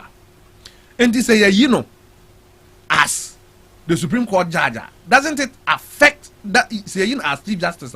Doesn't it automatically affect her she being the slot of her being a Supreme Court judge? It does. In this say you say, we are suffer, we are elder, untimi mfo obeyere. Na me elder man fo obeyere, na makodi suffer, na makofo obeyere ni eyi me free suffer. Me see eyi me free suffer nti me still I'm the elder. So that means she's not even fit to even be. Of course, by the virtue by the virtue that they have sat down, listening to her side of the story, her case, and all the argument, analyzed all the evidence brought to the committee, and then decided that she misconducted herself in certain cases, means that she is not fit to be a Supreme Court judge. You see, judges have the right to pronounce that you die tomorrow. Do you know that? Yeah. When I'm taken to court and the judge decide that I should be hanged, I will be hanged. You understand? If a judge decide that my liberty is taken away from me, my liberties will be taken away from me with no question. The best I can do is appeal. All right. And if I appeal and I lose, I lose. So you see, we cannot sit here and then treat them as if they are some supernatural beings. Near me ya, ye bebo me hu kwadu, atwe maso no. Say judge ya, ye mo hu eno hu kwadu ni antwe naso. Because even with him, the standard should be higher. All right. Thank you. Prince Kumar, you're welcome. How are you doing? I'm good. It's been a while we had you here. Yeah. So please, madam, I want to come in. No, let me a second. I get it, but let me finish with him and then I'll come up to you. So let me just brief him what we are talking about, and then I have you. All right. So we are just looking at some issues before we dive into the main discussions for this morning. And the issue on board is with regards to the former Chief Justice who is filing High Court suit to challenge her removal from the Supreme Court. That is what we are looking at as of now. So I've already heard the submission from Mr. Dubik.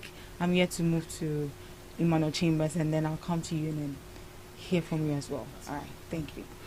Yes. So I want to make some clarifications here. All right.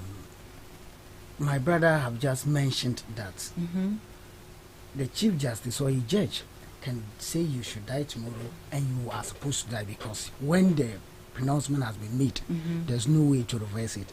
And by the standards, by the laws of this country, it's not so. Are you going to allow him to say that? It's not so. I want to make clarifications. It's not. I said appeal. You can appeal. Did he hear me say that? You said. No. You see, don't misconstrue me. If you want to quote me exactly the way I said it. Okay. Don't say I don't have. I said you don't have an option. I mentioned that, and then I mentioned the option of appeal. And when you lose the appeal, you lose. Didn't I say that? You can go up to the review on the Supreme Court board. That's it. He has also stated something that the removed Chief Justice has involved in some activities which was considered unconstitutional. I don't know if he can kindly help the viewers, the listeners, to know some of these activities. That's why I told you earlier on that there's politics in this thing. First of all, the question we should be asking ourselves is, who appointed this Chief Justice?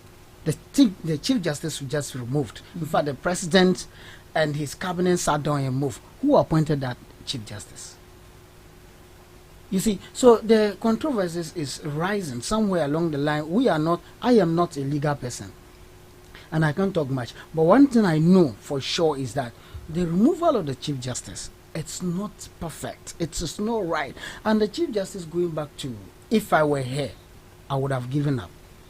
You see, who are you to fight against the government?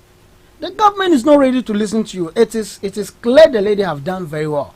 And she has proven to everyone in this world that, look, my removal was not genuine.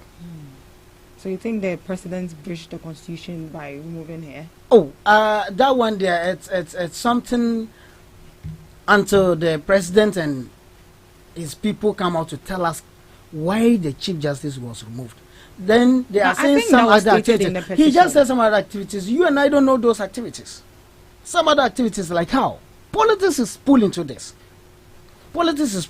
For me, I really don't want to talk about this Chief Justice. So per your submission, you're saying that simply because the previous administration appointed her, this new administration is trying to take her off because they also want to appoint their own Chief Justice. Is that what you're saying? Do you want me to confirm that? If you want me to confirm that, yes. Confirm it. Of course.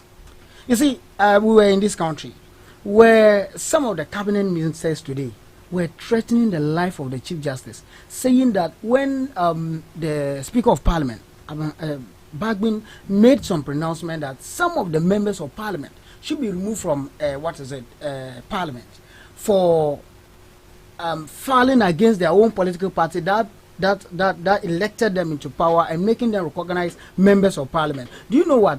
Some George and Co.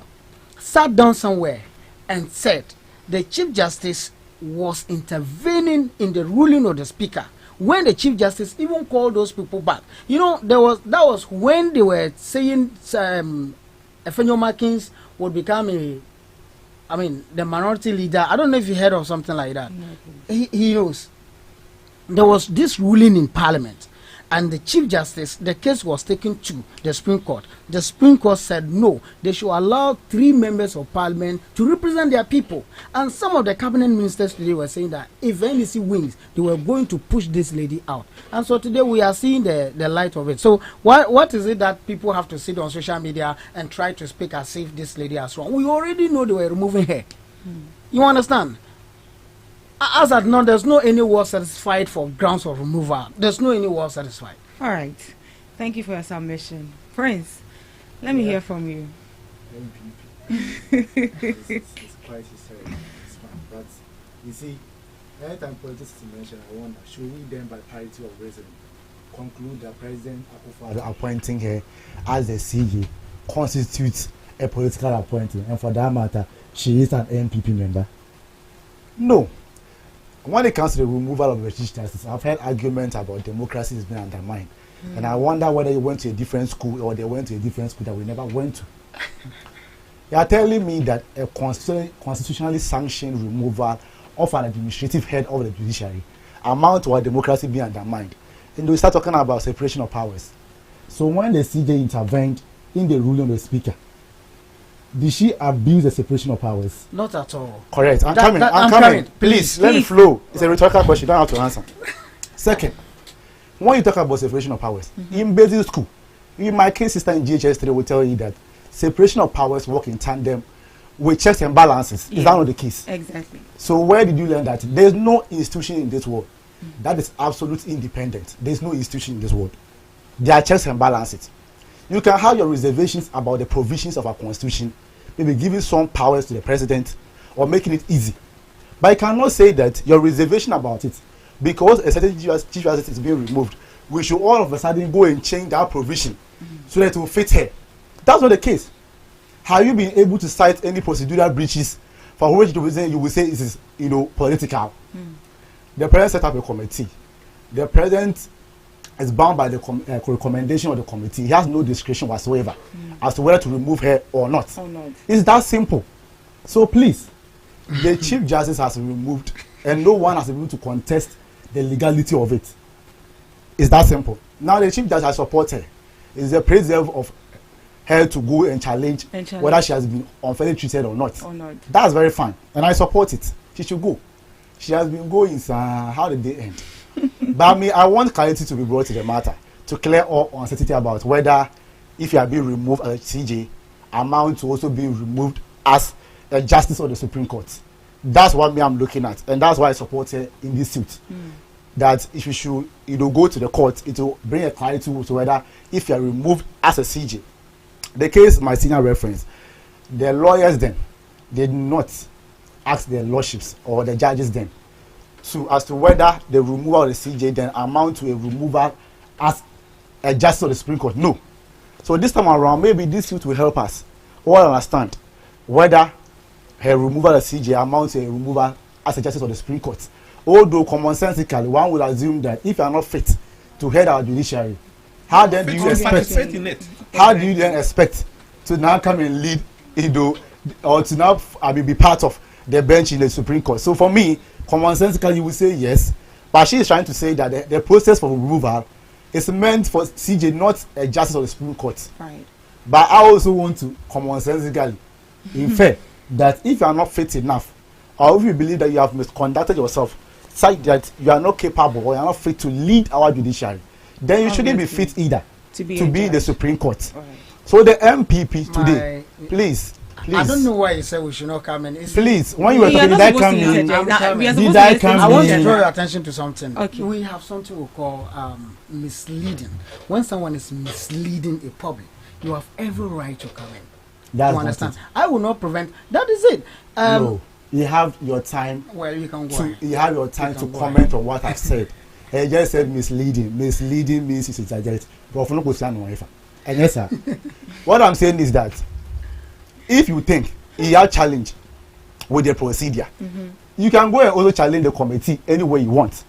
Now, with the works of the committee, where did you learn that they have to publish the report to you or send it to you? The CJ then is preview to the grounds for her removal. That's why today she is now challenging as to whether that removal should amount to whether she be removed equally as a justice of the Supreme Court or not. It's that simple. She has challenged the ECOWAS court. Is that not the case or not? Yeah. Because she felt that those processes were not fair or those grounds were not grave enough. Exactly. That's fair enough. I understand. But don't come and tell us that because you are not privy to it means it's political. Where is that logic coming from? You see, can I have? Let me finish with a committee was set up, and I thought that committee, in fighting against the Chief Justice, it was for the public interest and good. That's what I thought. And so, whatever the committee is holding, whatever the reason might be, the committee has no right. They have no right. Like I said, this issue is an issue of pro bono publico. Yes, of course, there's this thing called in law odi atram parting, where you have to listen to the side of someone. So if the issue is a pro bono publico, public interest, and the committee has found out that these are some of the activities the CG has involved herself, and that has called for the removal of the CG, I don't think they have to give the information to themselves. Like you are saying, nobody will take it serious. For where I sit, I don't take it serious. And whatever the case might be, we all know this petition, the Chief Justice has gone back to court. We already know the fate of it. You know, I know, he knows. He knows he's not going to see the day of the light. He knows it. I'm just trying to. Let's just wait for the results. That is it. That is the result. Let's not. You don't know NDC or conclude. Right, Mr. Dubi, please let me hear from you. Okay, let's read something. Article 146. Yes. Removal of the justices of Superior Court and chairman of the regional tribunal. That's the topic or the heading of the Article 146. Do you know what the heading in law is? If they write a topic of a constitutional provision, it helps in interpreting the constitutional provision itself. Today, we hear that we should know. Let us know. Let us know. You see, I always try not to dive into their political arena. But sometimes certain conversations that they have here forces me to go in there. Right. Do you know the grounds at which they remove Charlotte Osei? Well, I don't want to go into the case of Charlotte. She was removed. Listen. She was removed. You see, you just quoted Article 146, and if you look at the grounds for removal of the CJ, I stated one, stated misbehavior or incompetence or inability to perform their functions. These are 3 clear grounds you can remove the Chief Justice. I don't know. I was very much interested when you started quoting that provision. I mean that article. So you go ahead and lay. You've answered my question. Yes. So that would tell you. See, this has now explained the reason Ima here has been pushing for the grounds for removal of the. I beg you. I beg you. I asked you a question. You've answered. Let me proceed and make my point. You see, nobody told anybody in this country when the reasons why Charlotte Osei was removed. You didn't see the petition. I didn't see the petition. Charlotte Osei was a human being, a Ghanaian as that. Just like the way you are fighting for, what do you call it, the CJ. Kwaku Bako and Samson Ladi Ayinene took the matter to court that the Article 146 lacks clarity. So the court then, the Supreme Court then, should help in bringing out rules in as to streamline how the committee should work. Do you know what the Supreme Court told them? They told them that the matter shouldn't have even been in court in the first place. It's a non-starter. They should take the issue out. They threw the case out. Today, you people are here, like preaching like you guys are holy. Nobody has said so. So what are you saying? Nobody has said so. We are saying. Let him finish. Do you know why Charlotte Osei was removed? Listen. Did you see the committee report? Today, you are telling us that nobody will take the committee serious. But then, the committee did its job and nobody said they were unserious. You see, do you know who was the chairman of that committee? Sophia Kufu, the woman today who says she has not heard some of the removal before. It's unfair. Procurement breaches allows for us to take it like if you breach the procurement law. There's a provision in that law that allows us to remedy the breach. EC, don't they have the procurement department? They do. The head of the procurement department at EC suffer the consequences of what Charlotte Osei suffered. The grounds of Charlotte Osei removal was procurement breaches. Yet they had a procurement department. You people didn't see anything wrong. Today you want to play politics and say that, oh, we've not seen this type of thing before. It is new. When you remove Charlotte Osei, did you remove Charlotte Osei because Mahama appointed her? And if you don't know, let me tell you this. The presidency is not a human being. It is an institution.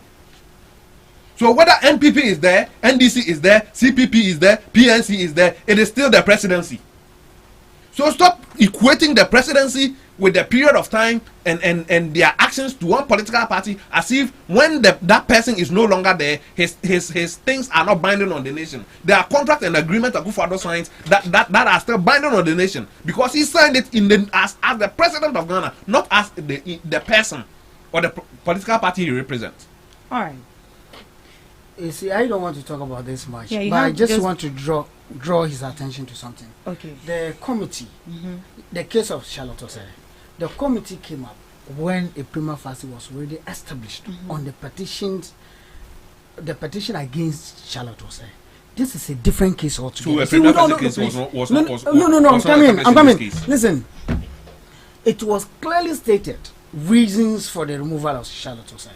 But as we said, nobody, like I said earlier on, nobody is privy to any information about why they have removed. The chief justice. I think I'm coming. I think our brothers do us good. They should do us good by telling us exactly the grounds for removal of the chief justice. And this case will come to a. You see, we are all Ghanaians. Well, he mentioned institutions. Which institutions are you talking about?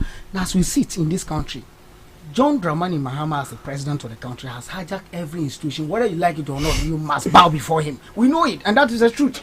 So state the grounds for removal of the Chief Justice and we'll make a headway. You can quote all the ultra party anymore, leaders, and all that. It does not mean you are making, a logical, legal argument. Okay. When you talk about all the ultra party, you're talking about hearing the other side. Was she heard or not? Now, where did you read the Constitution? What? Please, where did you read the Constitution that said? When it comes to Madam Charlotte say, the recommendations then, these are things that we believe we've heard. They were not made public. When it comes to the petitions, right? The petitions out there that we are all reading, even referring to, we cannot be said to be the original one because the petitions are not meant for the public. Oh, really? We can assume that they are leaked, but you cannot tell me that the petition that we are reading today can be said. Please, it's relax. the original one. Please relax. Have you seen the original Listen one? carefully. I said Where can did you be get it said on grounds that they said that the petitions, right, are supposed to be submitted to the president. The president sent the petitions to Madam, her ladyship, Chief Justice, right, to respond to. Is that not the case? The petitions are not meant for the public. However, they found their way in the public. It can be assumed that those petitions are fake or not fake. Now, when it comes to the proceedings, didn't you read the Constitution that it should be held in camera? What does in camera means? And I brought for an answer. I say, yeah, petition and come over because will be and also be public. And sound like Constitution, the kind. Committee, and I President Mahama, it is saying MPP 4 years and we passing will be. Until drew Nippon Penasema, yes, the Constitution, and Timupe say, Anka, a drew honor. Yes, it's not Ghana phone. We say, okay. Unfortunately, I don't understand the language. So please. You don't understand. Please, you are telling me, I'm only saying that you read the Constitution, where the Constitution said in clear terms that the proceedings should be held in camera. What does in camera means? That means that it's not supposed to be, made public. Made public. Did the Constitution also go on to say that the recommendations to the president should be made public? Please, let's stop the gross ignorance because of politics. So you can just sit here, I can sit here and say that, okay, per what I'm privy to, this is what I've heard. It does not mean that's the case. As we speak now, only the president is privy to the grounds upon which the former Chief Justice was removed. All the things we are all talking about here, even Madam Charlotte say, we've all heard in the media because of procurement breaches. But there is no document, official document that I'm privy to. Maybe I can say that I chanced on a leaked document. Fair enough. But I've not been handed to any official document, neither did any government institution publish a document speaking to the fact that Madam Charlotte was removed on grounds of procurement breaches. But we can all sit here today and make public commentary around it because we've heard. That's the same way people are talking about she traveling with their daughter and all that. But as we speak today, I'm not privy to any official document, or I've not seen any official document coming from government institutions speaking to that fact. So they say stated misbehavior or misconduct. It's the committee that's supposed to establish that. When they say prima facie that you mentioned, it does not mean solid evidence. You are just on the face value of it. Is there a reasonable cause to continue to hear or probe further? That's what it means. Simply say that. So why do you make it appear as though prima facie means that there should be concrete evidence? We are saying that please. It was established for the Council of State to recommend that the president can go ahead. To put up a committee means that there's a reasonable cause for you to probe the matter. Do you need an explanation again? All right. Thank you so much, Prince Kuma, for that beautiful submission. I think we are done with this issue, and that was just by the way, but I think we've spent too much time on that. All right, so we'll just dive into our main discussion for today. So the first issue on board has to do with the government's planning to establish a more permanent military presence based in Galamsey affected areas, and this was announced by Felix Kwachio Fosu, Minister of State for Government Communication, who announced that the government intends to permanently station soldiers in all 44 hotspots of illegal mining, including all rivers in Ghana. When they say permanent deployment of soldiers at these hotspots, what does it mean?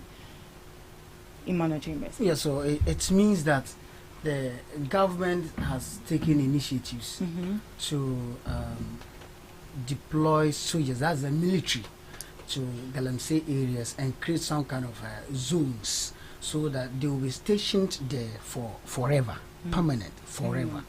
That is it. Yeah. And so, going into that matter, Yeah. you see the issue of Galamsey. I keep saying this. Every reasonable Ghanaian and average Ghanaian will be of the view that Galamsey should be stopped. We Yes. have had reports. Mm-hmm. I mean, we know Galamsey is a threat to our energy sector. Mhm. The lives of people Yeah. all depends on, I mean, the healthy water and that of, what is it? I mean, the environment. Now, when the environment is not healthy, if we don't have healthy water, you can imagine how we are going to live. I mean, I read something some time ago that soon and very soon we are going to be importing water from different countries if care is not taken. Right. So now, if the government have realized that there's a need to fight against Galamsey, therefore they have to deploy military, and that military will be stationed at forest zones permanently. And that can help fight against Galamsey, and that will bring an end to Galamsey. And that is a beautiful, I mean, it's thing to be discussed. Every one of us will be happy. But on the contrary, we have to look at it from this angle. You see, we have had some constitutional and legal concerns, and people are making some kind of constitutional and legal concerns about this permanent deployment of military to the Galamsey areas. Mhm. People are questioning how long. Well, if you say permanent, it means those people will be there forever. Whoever is retired, any military man retired, you have to replace the person. You understand? We are talking about 44 zones. Yeah, 44 zones. 44 zones. Yes. So it means that we would end Galamsey. And to you think that's the best to end Galamsey? You see, we need to understand one thing, and that is to say this. The issue of Galamsey, we have seen soldiers being deployed to Galamsey zones. Exactly. This is not the first time. That's actually something This is not the first time. We should tackle this issue in a proper way. If we want to end Galamsey, we should tackle this issue. We should look at what John Dramani Mahama said about Galamsey when he was in opposition. What his cabinet said about Galamsey. Some of them even say, oh, Galamsey is just about 2 weeks. Some judge, we can use 2 weeks or 1 week to end They Galamsey. can end Galamsey. And now they are promoting Galamsey. Why? Because we recently had John Dramani Mahama recruited some task force. And in fact, task force is not just recruited in this regime some years back. And I think by then, this gentleman, Honorable Fusheni, Inusa Fusheni, was the head of it. Now, this task force, you have deployed them to the Galamsey areas. And what we heard, recently and that John Dramani Mahama has even confirmed it, that he has asked the IGP to withdraw the task force from the Galamsey areas. Why? The people were fighting unlawfully. That was what he said. He said in the full glare of the media. We all saw it. Right.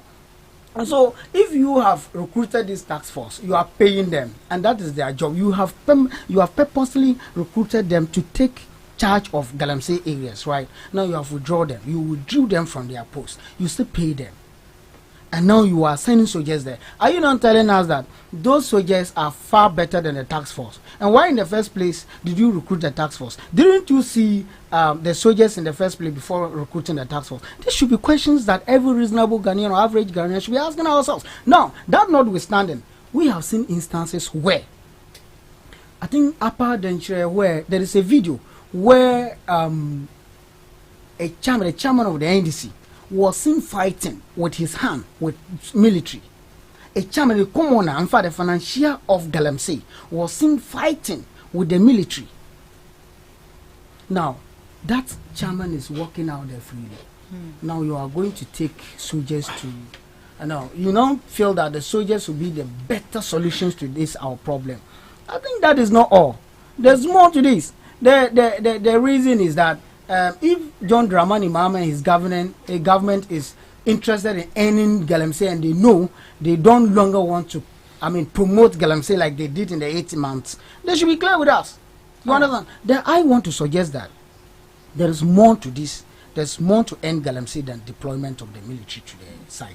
But if the deployment of the military to the side will not engage in any form of Zebanism, misuse of the military to intimidate the citizens at that area, we are very fine. We are very, very cool. So, madam, to end on this matter, we have better options to end Galamsey. We have seen how Nanadu fought Galamsey days back and won. And won. Why am I saying you won? Well, I'm coming. Let me end it. Madam, let me end it. Nanadu report has it that Nanadu has tackled Galamsey issue in January, in March, March 2017, far better than any of the government. And you know it. And what was he doing? They put a ban on the Galamsey. And City News, there were these journalists took helicopter, went to Galamsey areas, and they were saying that, look, President, it's okay. This your ban, it's okay. It's there, it's captured. My brothers, they know it. You understand? And those days, we had one of the most clean and healthy water ever. I'm telling you, it's we can refer to book don't lie, right? And so I am of the view that Nanadu fought against Galamsey some years back. This same government came in. That was when John Dramani Mahama said, oh, people you have arrested, when I come to power, I'm going to give them amnesty. Is that not what he said? Someone who you think he can fight against Galamsey, going to Galamsey areas and telling the people that when you vote me into power, all those people they have arrested, I am going to grant them amnesty. Oh, come on, this is pity. This is pity. And you say we have no one. We won the fight. The media, you see, that is why most of the media men must be very careful the way they do politics. As a media man, you should be very neutral. We saw how City News led some other media men to beg or say that, Nanadu, it is okay, uplift the ban on Galamsey and all stars. We have seen how the current government came in and what they were saying and promising the people of people that were into Galamsey. You understand? So for me, I think NDC currently, they should dance to the music they started playing some years back. All right, Mr. Dubik. Yes, We've seen this before. We've seen task force being deployed to these areas. We've seen military personnel being deployed to these areas. And now, hearing from Mr. Kwachi Ofosu, he's saying that now these military personnel will be deployed and will be there permanently. How effective is this going to be? Or do you see it as an excuse to just declare state of emergency since they said it's going to be the last resort? Let me first clear a misconception. What is a task force? What is the literal meaning of the word task force? If Pakwesi, the general manager of this institution, decides that he wants to set up a task force to go and do 24-hour service reporting, is he going to select people from this office, or is he going to recruit new people? A task force. The police task force didn't recruit new policemen, no. They selected some policemen who were already in the force and gave them a task.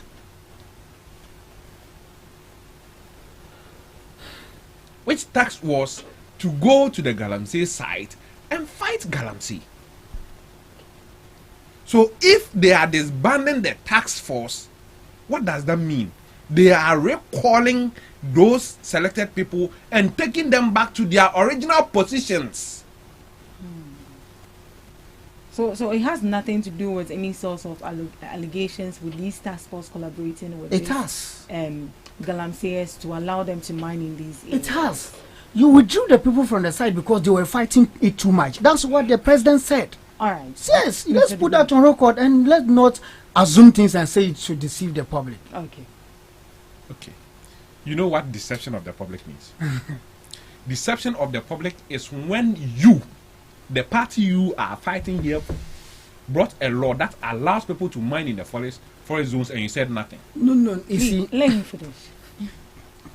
That is deception. That is totally being not honest.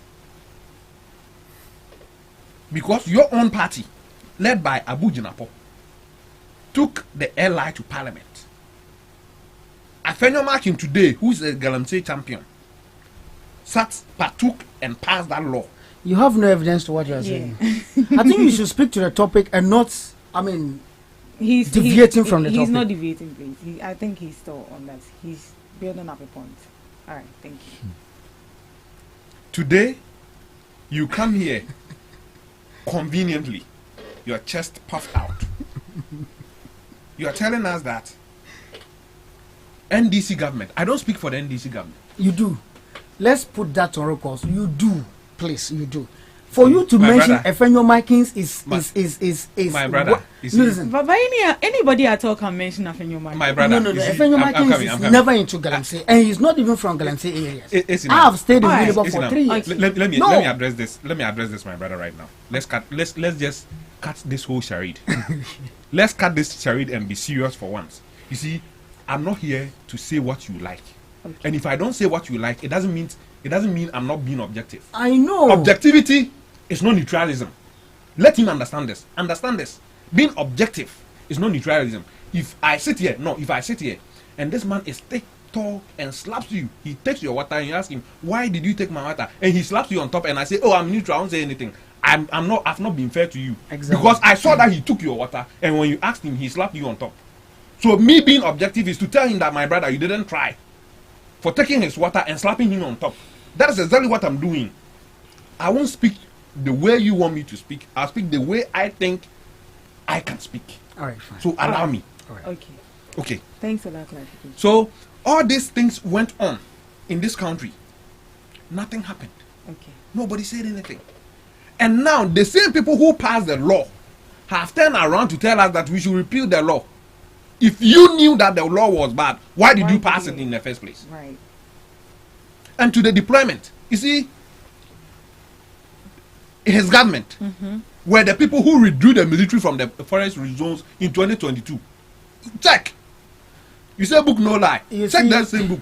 Okay, fine. Can I come in? No, don't come in. There are certain statements. Don't come in. Relax. No, there are certain statements you can. No, I'm not interested. Take water. No, there are certain statements. Take water. Take water when I'm done. Then afterwards, you can defend your points. You get me? Take water. All right. They brought water. It's a very good water. This one, Galamsey has not affected it. Just drink some.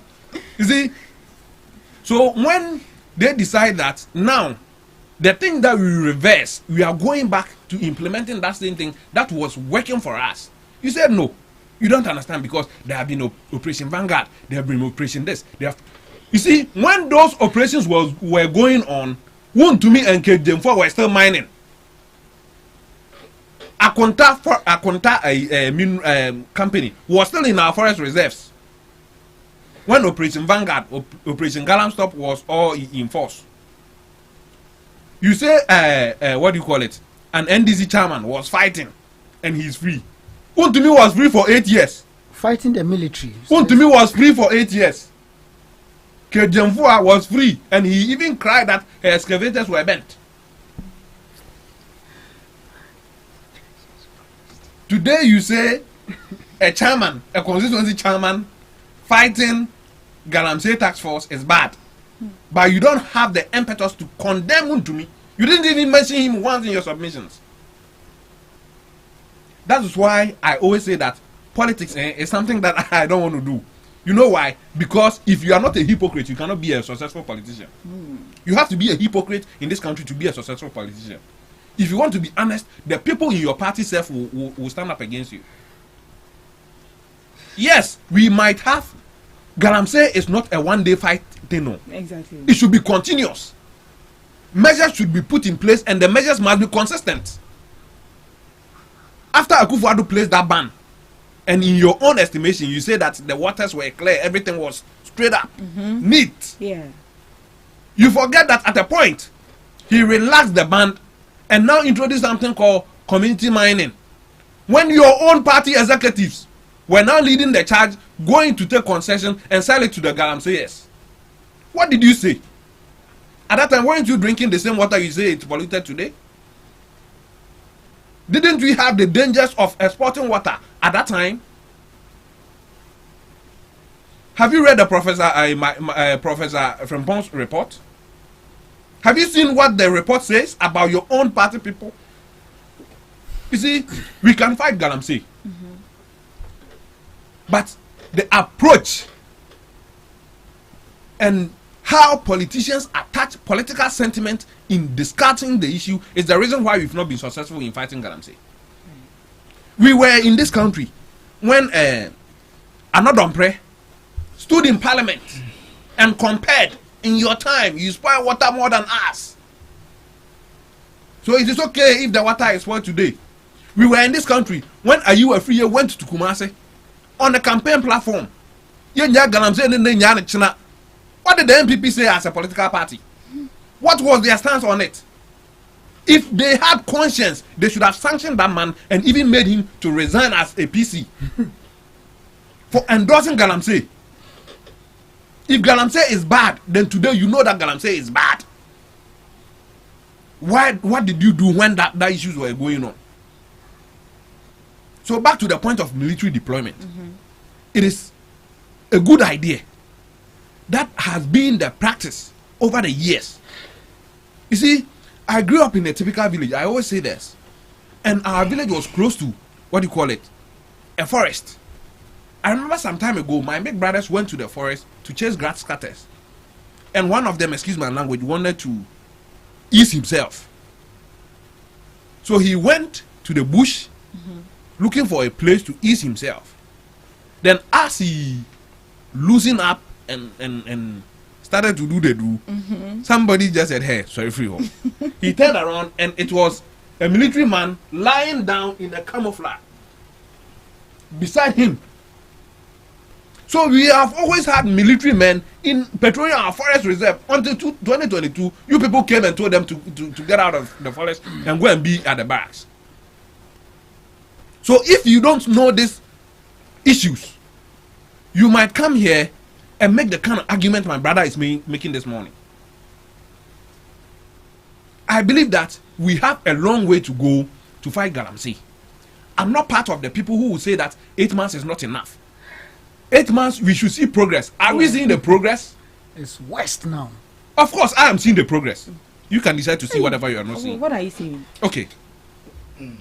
When NDC took office, we were told that 9 forest reserves had been taken over by Galamseyers and armed bandits. We've been told now that all those 9 forests have been reclaimed. Is that not progress? And if you want to talk about water, the turbidity of water cannot go away within 8 months, even if people stop mining in the in the river bodies. Yeah, it's gonna take a long time. Of course. And even Ghana water. Let me say this: Ghana water doesn't treat heavy metals. They treat turbidity. That's why they use chlorine to clean the water. Go and read about chlorine and see if it can treat heavy metals. So sometimes you can see the water as clean and pure, but if you test it for heavy metals, you can still detect heavy metals in them. So these are conversations we should have and make sure that we are pushing towards the right direction. Not MPP this, MPDC that, and NDC is not doing this, NDC is not doing that. When you do that, somebody will now ask you, when you were in government, what did you do? You were not in government 20 years ago. You were in government 8 months ago. So your efforts should be reflecting, if any, by now. All right. Thank you. Prince Kumar. Let me say that while my brother was talking, I never made a comment. I never interfered in his submission. So I want to respectfully ask him to not interfere. I'll put up his mic. Thank you. First off, I want to address something he said about task force. President Mahama will do a task force because he said right here that President Mahama said we are fighting Galamsey too much. I always say that our political discourse has evolved. So this infantile propaganda can no longer fly. The president in his last media encounter addressed that IGP's task force. I thank my brother for explaining what the task force is to him. That they recruited people. Task force is just like you're bringing different security agencies. Even that task force, you can have fire service personnel there. We are going to burn equipment, some equipment, national security operative, military. And you're telling us that people have been recruited. The president gave an explanation that this IGP task force were going to launch an attack on all small-scale miners. They were not coordinating with NAMOS. So they had to withdraw so that they can now be synchronized with NAMOS to do a proper operation so they can know you are not a licensed miner. We want to make sure that we bring an end to what you are doing. That's the explanation the president gave. You are here telling us that the president is fighting Galamsey too much. The president actually wanted to fight the Galamsey. President Mahama, His Excellency John Mahama, as the President of the Republic, pursuant to Article 257 stating that all public lands should be vested in the president on behalf of an interest for the people of Ghana. He owes it a responsibility to the good people of Ghana to protect our lands, to protect our water bodies. Let me also say this. It is absolutely essential for the point to be made in clear terms that the NDC in its capacity as a corporate or political entity and while functioning as Ghana's main opposition party from January 7, 2017 to January 6, 2025 did not at any material time endorse or advance any position. That's all to demand or urge the then President Akufo-Addo to declare a state of emergency on illegal mining. Let me be quick to say, if there exists any credible and verifiable evidence, which I may be oblivious to, then I will respectfully invite it to be brought forth. And when that is done, I will in all humility revise or retract my statement. Until such a time, any claim to that effect should be treated as the highest form of mischief. As my senior here rightly said, look, prior to our assumption of office, about 9 of our forest reserves were completely taken over by armed illegal miners. For which reason they were declared as red zones within the space of 8 months. Due to the resolute anti-guarantee measures of this government, we've been able to reclaim all the 9 forest reserves. As Erastus Asaridonko, the distinguished anti-guarantee journalist, he confirmed that. He only cautioned that 2 of them remain at risk, indicating that fundamentally we've been able to reclaim all the 9 forest reserves that you, under your 8 years that you are saying they banned illegal mining, were completely taken over by illegal miners. Armed illegal miners, of course. But today, as we speak, we've been able to do that. We have also established NAMOS, which is National Anti-Illegal Mining Operation Secretariat, to make sure they wage a resolute war against illegal mining. I think last 3 days, Gold Board, through lawyer Sami Jamfi, the founding CEO, consistent with their mandate of helping the fight of Galamsey, donated 5 pickups and an amount of 5 million Ghana cedis to boost the operational capacity. I realized that yesterday, Erastus Asaridonko posted a video in Ashanti region where there were massive operations there to reclaim the Destiny Forest. So these pickups, are they going to be for the military personnel or for the name also means that the task force in charge, the task force on grounds doing the work, they have to travel. So in their movements, it's going to aid them in their movements. This is worth commending that a government within the space of 8 months has been able to reclaim forest reserve that you under 8 years you couldn't, regardless of all the military deployment that you did. Again, we are also ensuring that we change the permit regime, that no excavator is imported into this country without prior authorization. And for which reason, you realize that even while changing it, you realize that about 2 months ago, over 1,250 excavators were impounded at the port. All pending justification of their use other than illegal mining. Because we know that the principal equipment used in illegal mining is excavator. So the moment you see more excavators coming in, it is only reasonable for one to conclude or assume that they are most likely to be used for illegal mining. So you have to come and justify their use other than illegal mining. Before we came to office, or when we came into office, we also realized that only about 50 excavators had been tracked. As we speak, we've been able to put over 800 of them in our system. Legal or small-scale mining concessions, almost all of them, today as we speak, have been geofenced. Geofence will mean that we've been able to make sure that the coordinate of the site plans of each concession has now been integrated to the Ghana Mine Repository and Tracking. So the people at the Minerals Commission today working in the Ghana Mine and Repository Tracking Control Room can have access to real-time information as to what is happening on grounds. I'm talking about the legal mining sites, small-scale mining sites. So they can be able to detect whether a machine is moving in, whether you are going beyond your concession or not. This for the small-scale miners. We're able to do that with the geofencing of it. So clearly, within the space of 8 months, this government has by far demonstrated some appreciable degree of commitment to ending illegal mining. That's not to say that calls to intensify the fight is out of place. No. We welcome all other alternative measures of curbing illegal mining. We all acknowledge that illegal mining poses an existential threat on every Ghanaian. So it is not out of place for a pastor or an MPP member to suggest to us.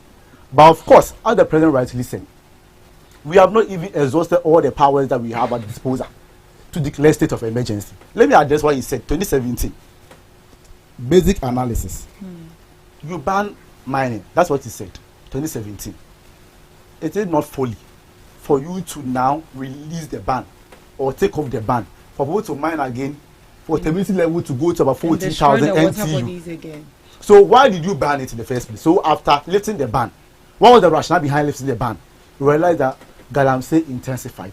When you see excavators, a leading member of your party today, who is most likely to even lead your party, Ken Japon said, you see excavators, gave it to your people to go and mine. Simple analysis will be that when you ban illegal mining, you were busy issuing licenses. That same period, were you issuing the license for them to go and mine in Heaven or Botswana? It's not in Ghana. So please, we understand that Ghanaians believe in us to fight Galamsey, to bring an end to Galamsey.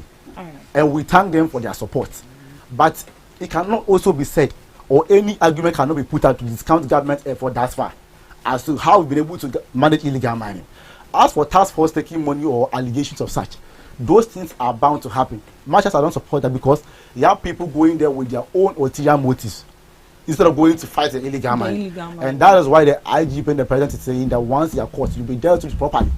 So the MPP has no moral compass to dictate to the government as to which direction we should go. Because we saw what you did. That you own committee. You commissioned a committee. This is not former president or NDC commissioned a committee. You commissioned it. They brought a report. The president is telling us that he is not aware of the report. Is that not what you did? Today they are telling us even a secretary to that committee had to take bribe in the full glare of camera. The evidence is there. So when they come to the MPP, the height of hypocrisy they demonstrate on daily grounds is absurd. So I was shocked listening to him that President Akufo-Addo fought Galamsey. How did it end? That when he was leaving, how many licenses did he issue? He was busy issuing licenses for people to go and mine in foreign reserves. Is it not President Akufo-Addo that laid an LI before Parliament for it to become a law, LI 2462, to give him unfettered discretion for people to mine in our foreign reserves? Today, hypocritically, you are sitting here trying to create the impression that the NDC government is rather making it worse. Meanwhile, you facilitated the ground for illegal mining to thrive. Under your era, you managed to support the smuggling of gold, and that was reported by Al Jazeera. The president only had to issue a disclaimer that he's not aware of the said man. And even telling that they will be sued after. What did the president do? Did they put down the report? No. Was able to sue them. So please, when it comes to the issue of illegal mining, the MPP, please, they shouldn't talk. They have no moral right to comment on it. We are going to intensify the fight once more and make sure that we bring an end to this environmental terrorism. Thank you. All right. Thank you. So what is the role of these military personnel at the grounds? Are they going to be seizing? Would they be shooting people? All right. So you mentioned about foreign reserves, right? Yes. Permanently stationing officers there. Yeah. Now this is the rationale behind it. Those talking about military personnel going there, officers going there, sometimes consider the fact that we have limited officers in the country already. Yes. So if you are going to station officers in our foreign reserves, and then something should come up, unfortunately, I mean, neither the coming to come back or something. I think this is basic logic. Most of the foreign reserves are already safe, quite safe. So you don't really need more military personnel there to go and protect it. Are you sure? Yes. Yes. What it then means is that it's just like there are people operating in foreign reserves, right? If I'm going to do operation there, I have to increase my number. Yeah. Once I'm done with that, upon proper analysis of the situation on ground, I can determine whether I have to withdraw some and leave few of them. Because right now, if you go to the city forest right now, where people are engaging in illegal mining, if I'm going there, I have to go with a number of security officials. Once I'm able to take them out, I have to monitor the situation for months. If I realize that there's a reasonable basis for me to withdraw some of the officers, so as to keep few of them to just safeguard the place or monitor if anybody should come in. Now, if they are to monitor the place and they realize that someone is coming, then they can now quickly report for reinforcement. It's that simple. So please, we want to make sure we safeguard our foreign reserves to make sure that what God has entrusted to us will not. All right. So they'll just safeguard. They are not. Yes. They are not going to seize. They are not going to shoot anybody. I'm saying that it's a permanently going to station them there. It means that there are some foreign reserves that probably we have intelligence that people intend going there. That's how what national security intelligence is about. If you have intention like that, what do? You station people to make sure that the moment you make that attempt, you'll be caught. It's that simple. So foreign reserves are not actually reserves that there's illegal mining ongoing. No. There's a possibility. So if you know there's a possibility and you want to protect your foreign reserve, what do? You have to send security officials there to make sure that they are able to, watch over the place or monitor the place. So if there's any sign of someone trying to intrude, they can quickly report. Some of the there's illegal mining ongoing. Once they're able to clear all the people, we have to make sure that we station some officers there to look after the place. I mentioned to you about 9 foreign reserves. If you're able to recover all of them, do you leave it like that? No. You don't leave it like that. You still have to make sure you keep some personnel there to continue to monitor the situation on ground. Right. So the degree of operations on ground will determine as the number of officials that needs to be present. It's that simple. All right. Thank you, Mr. Kuma. You have something to say? Of course.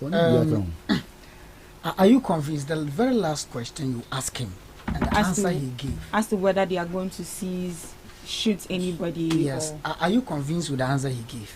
I don't know if you are convinced. Let me answer. First of all, my president, please, I'm not answering your question. You respect. My president has not made any declaration of shoot and kill. All right. Yes. Yes. Because that is the perception people are having right now. I don't know.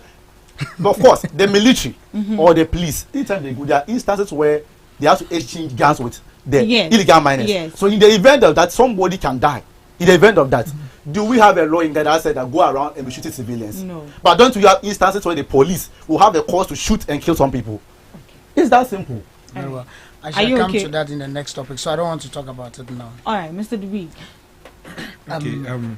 Before that, I want to make some clarifications. I think you spoke and you spoke, so I want to. You spoke first. Yes, of course. He spoke second and he came third. So let me hear from you. All right, fine. He wants to be the moderator.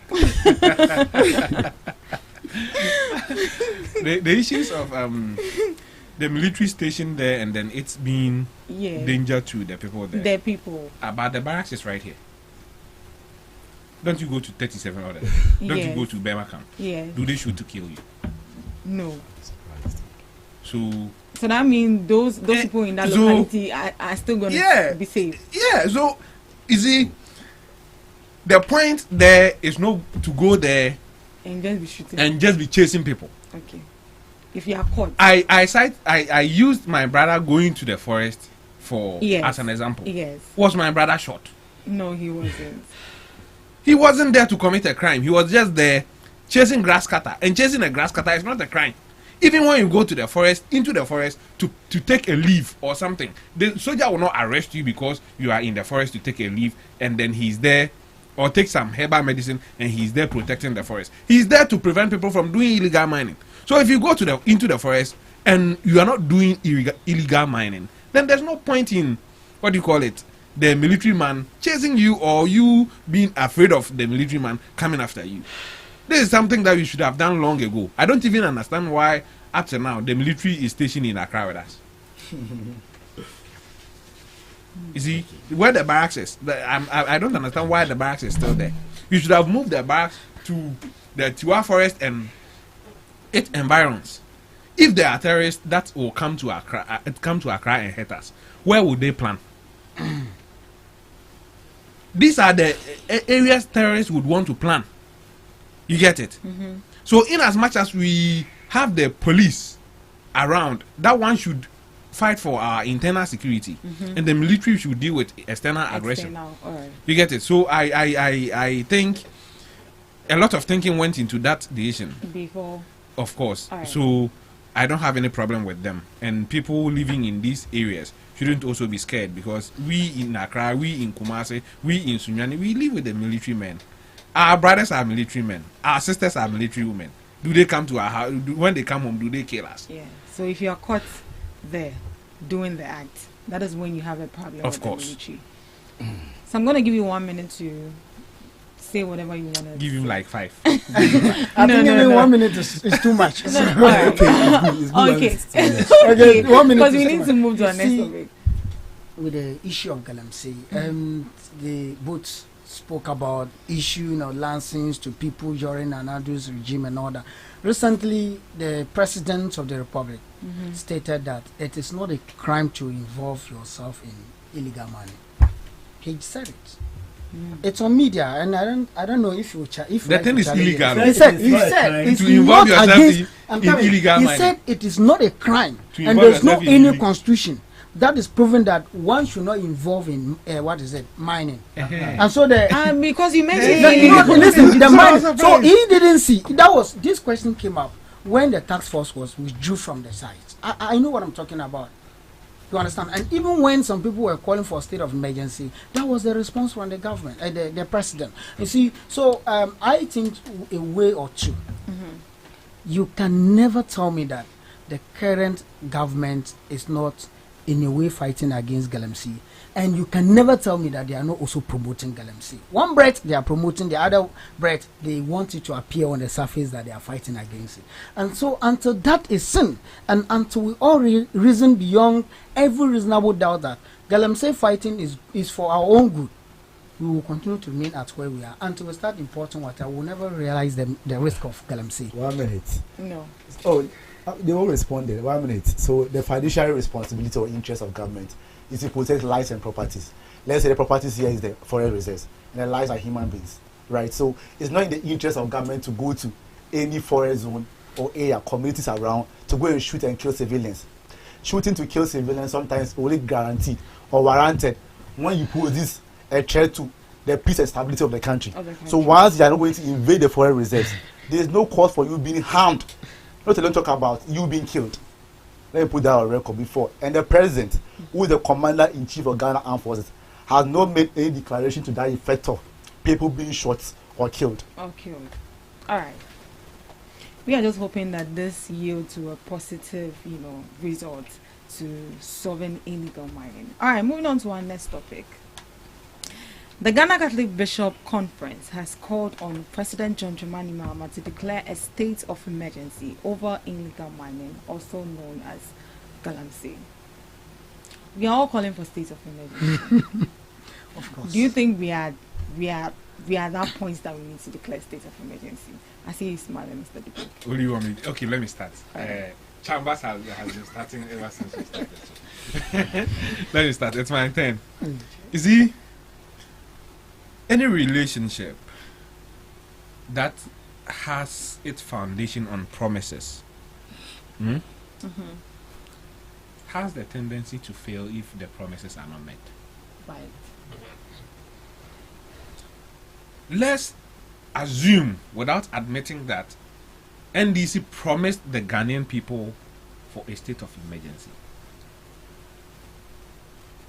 Let's assume without admitting, because I have not seen a communique from the NDC saying that they should, do a state of emergency. I've seen individuals within the NDC agree to the fact that we should have implemented state of emergency when Akufo-Addo was in power. And when you do a critical thinking and analysis of that argument, you don't have to take it out of the context that they placed the conversation in then by generalizing it now. It was within a context. People are saying Galamsey is worse now. I think it's better. I think it's worse. Okay, that's your view, and I have my view as well. An opinion. You get it? But what is the state of emergency? What exactly is it? Right. See, when a state of emergency, do you remember there was a lockdown during COVID? Yeah, there was. That was a state of emergency. So if you ask us to declare state of emergency in that areas, that's exactly how it's going to be like. But don't you think it would be better that way? Better? Yes. When you implement a state of emergency at near the Desiree Forest, where he's talking about, that place is a cocoa growing area. You understand? It is a farming community where people go to farm close to the forest reserves, close to the river Desiree, which name they've given to the forest. It's a river. People go into the river to fetch the water.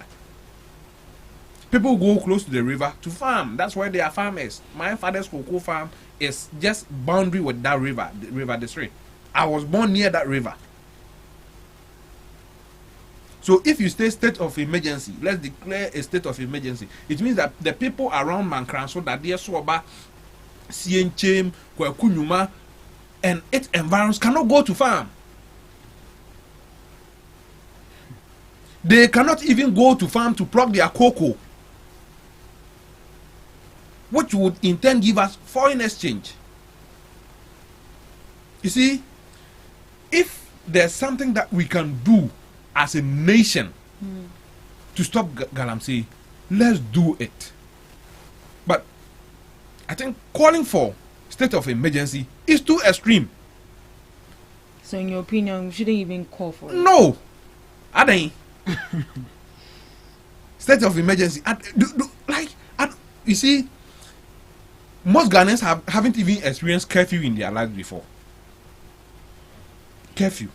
Most Ghanaians haven't experienced curfew in their life before. So I understand when people say that, oh, let's call for state of emergency. Let's do this. Let us call for the state of emergency. Then within 1 week, we say, let's lift it. Because it will put the economy in that areas at a standstill.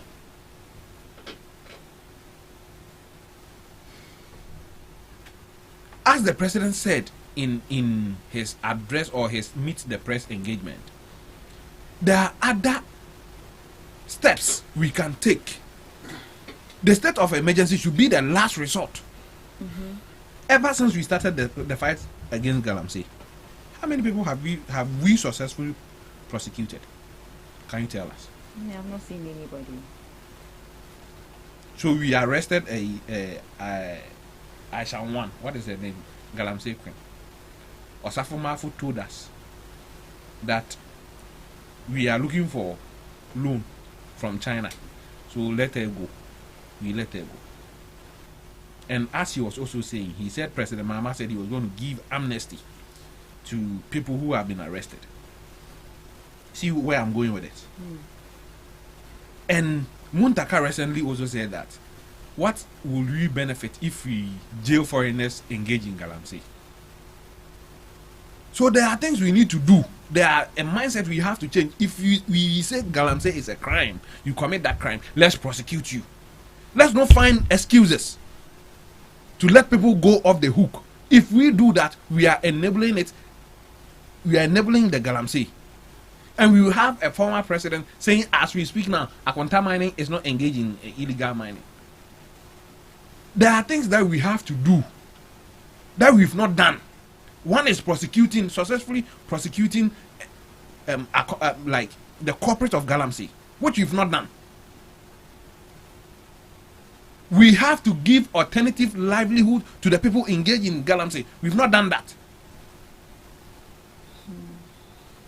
If we had given them alternative livelihood, if our agriculture sector was thriving,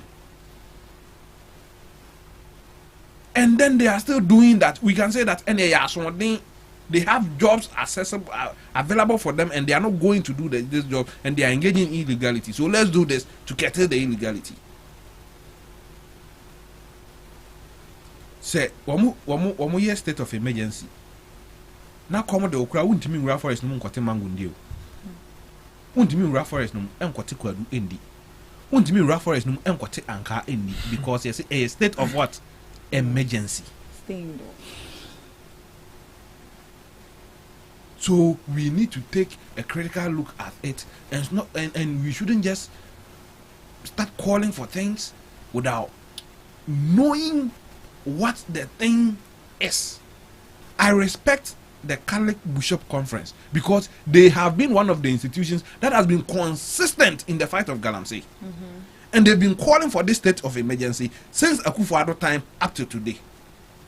But in my opinion, it is not the best solution for our problem.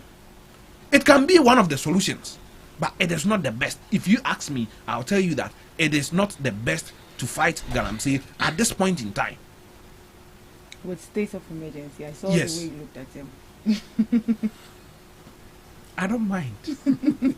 He was going to beat you there. The fact that he knows he cannot beat me. He knows I'm his grandpa. He cannot beat me. He was going to beat you there. I'm his owner. So he cannot beat me.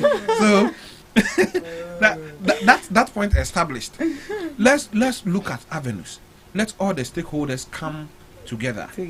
Let's find proper ways in dealing with, what do you call it, state of the galamsey, without even have to reach a point of state of emergency. All right, Prince. I want to take your Go ahead. I saw he was typing a lot of things. I think I want to start by saying that Madame Charlotte, as a former EC chair, said something. I was there, UPAC, when he was giving the lecture, right? The keynote speaker. She was the keynote speaker. But at Hamel's memorial lecture, that power that fears criticism is already bankrupt. So we, the NDC, are not against public input or suggestions as to how best we can curb illegal mining. Reason being that it borders on the collective survival of us all. So it's not the case that if you understand the movement of water, you will know that although you are not in Obuasi, but you can be affected by illegal mining because of the movement of water. So their call we accept it in good faith, as my senior rightly said. They've been consistent with their position to the point that under the SWAL government, they staged a demonstration. If I may recall. They did. Yes, for the first time. That was the first time I've seen pastors going on demonstration. All right, so we accept their call in good faith. We believe that they mean it. They mean well. You know, it's in the interest of government to do so. But as President Mahama rightly intimated, we have not exhausted all the powers that we have for a declaration of state of emergency to be declared, or the declaration of state of emergency to be justified. So let's look at the avenues we have now.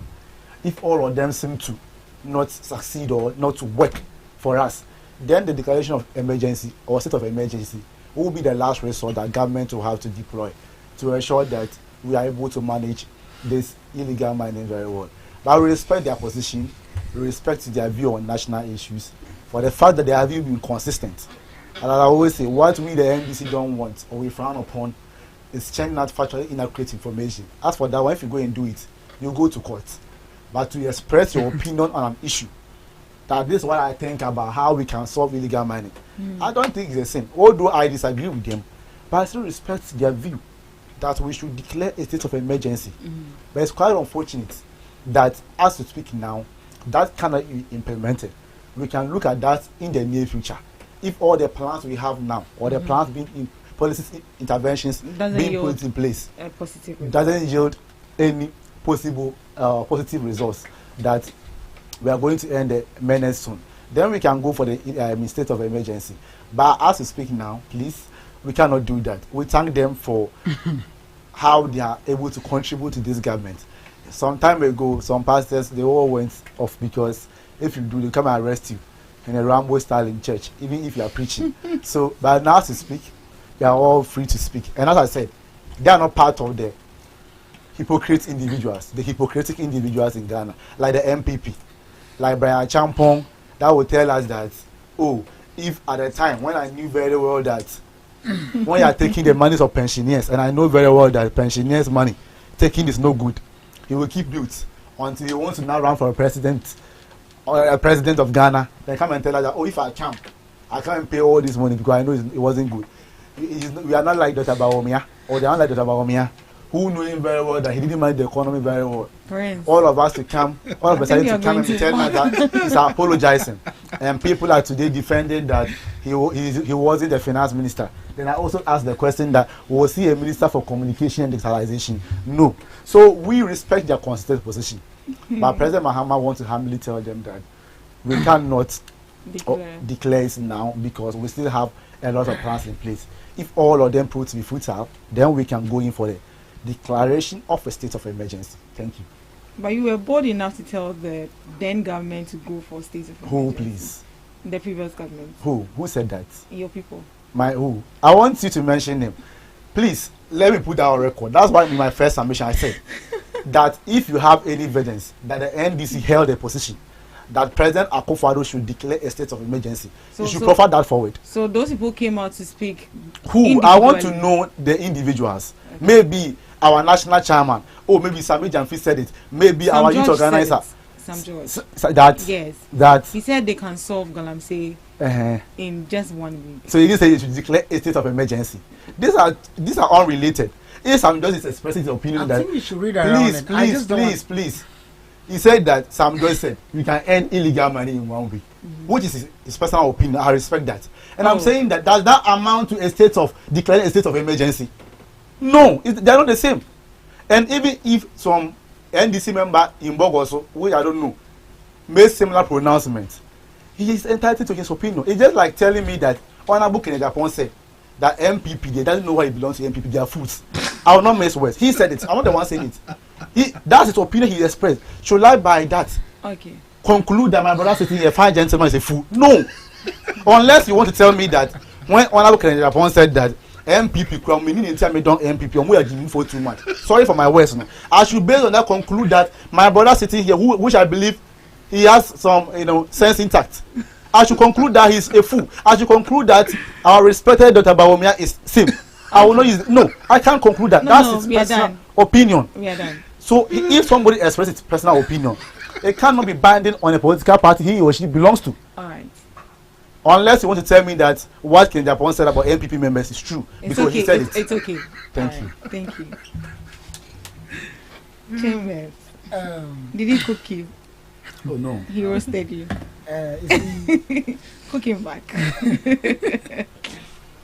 First of all, I think I tried listening to their side, and what I was really expecting my brother to put forth to the public, it has not been said at all. Okay. What were you expecting from him? Let's move from this posture of, politics. Let's stop doing this. Sorry. What I'm trying to say is this. Let's stop doing politics with Galamsey.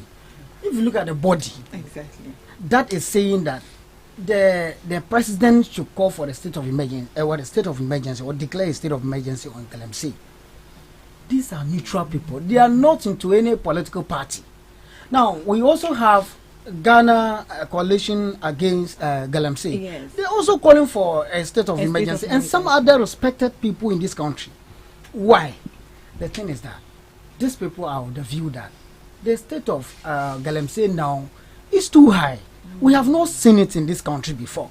If you had the opportunity of traveling from Accra to Kumasi, you will never see clean water. You will never see clean water. Last week I was like, wow, is that where we this country have gotten to? If you go to Kofridua, in town, please. I think when we were talking, I am saying I just want you to mention the Kofridua. No. Listen, don't do that.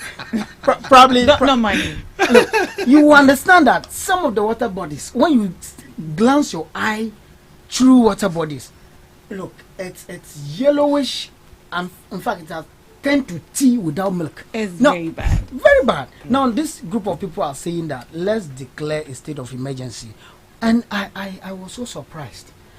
My brother that should have been defending is also pushing, saying that declaring a state of emergency means that people cannot go to their farms to pluck cocoa or whatever. This is not true. This is very untrue. And let's put that on record that when we say a state of emergency, as captured in Article 31 of the 1992 Constitution, it never says that when there's declaration of state of emergency. I'm coming. Read it. You can read it. No, find it and read it. You can find it and read it. Okay, fine. Find it and read it. Article 31. Article 31. 31. You can read that.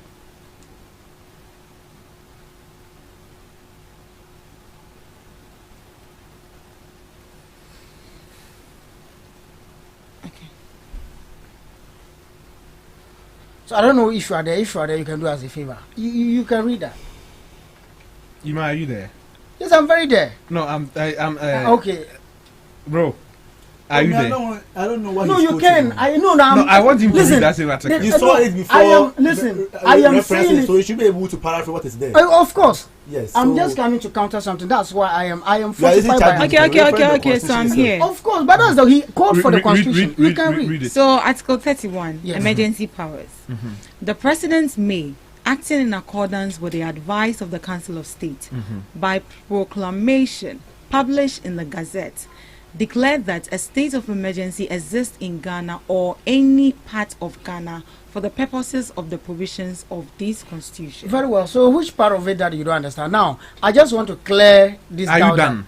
Are you done reading? It's plenty. You see, I'm coming. No, I wouldn't please, have. I'm coming. No, you see, I'm I coming. beg you. Please, I think just you a should minute not. to do something. No. A minute to do something. No. You have spoken. When You have you spoken. have spoken. When I'm done, you can When correct you it. talk this way, you call my intelligence and You integrity to question, said and that one I will when not they allow declare it. a state of You get it? emergency, there will be curfew around that areas, and people cannot come out. I don't know if, in fact, this is captured in the hands. I don't know if you listen to him. You know he Go said ahead. that. Go ahead. You said there will When be I first curfew heard and it. people cannot go to farms, cocoa, people cannot go to their farms and all that. And I was very much disappointed because when they say a state of emergency, it's just extraordinary powers to fight against an issue that is becoming a social canker in a country or in a certain area. Safini, that's all. You understand? So for you to tell us that if there's a state of emergency, that means that the people cannot go to their farms. Let's forget it. It's not true. Maybe possibly there are ways the government could come out. You know, this state of emergency has to be approved by Parliament. So they will state how they want the state of You see emergency. where he's going. I'm coming. You Please. see exactly that Please, is exactly I'm coming. where I was when he said No, I'm no. lying. But now he is agreeing. No, now what? Parliament You will have said- to approve the things that might happen during Exactly. the period of the state So of you should not emergency. just The you state should, of you should not just emergency conclude that. can be that No, you don't go to the farm, you don't go close to the So you should forest not. area. So what are you trying to tell So me? you should not just conclude that. That's why I asked you to quote that provision. Exactly. you So you should not Is just. there a laid down procedure as to what you can do and what you cannot do at the article? Madam, you know what? I think Have you viewers seen are it? monitoring. All right, You should not Mr. just David, conclude. I'll come back to you. Listen, you should Come not back. just conclude that this is going to be a body that will approve. They will first of all look at the people. I mean, the citizens around that area. You can't just conclude that they will. They will impose curfew on those people and that they can't go to their farms. I don't want us to pick it from that angle. That is not true. So Now, what does state of emergency mean to you? meaning there could be that's extraordinary powers given to maybe the military or given to some other stakeholders to look into fighting against Galamsey. They can say that you don't go to this area, you can go to farm from this area, or if we should hear any machine in the bush, this is what we are going to do. I don't know where I are getting there. It depends. I'm not the parliament, so I can't talk about it. No specific on this matter. This body is calling for a state of emergency because one, most people are of the view that the current government is promoting Galamsey. You understand? They are not just trying to fight against Galamsey. They are promoting Galamsey. You can't go to Galamseyers and buy gold from them. The government, the current government, we have seen videos on TikTok where those involving in illegal minings, those boys make videos and say that the Galamsey, they were supposed to buy it at this point. The government will come and deceive us and buy it at this point. We have seen it. If you go through the Galamsey TikTok, this TikTok account on Galamsey, I am saying this. It is on phone. You can go through it. It's not about eyeing at me. Now you go if you know something has been stolen. If you know something has been stolen, then you go to buy that stolen item. Are you not seen as a thief?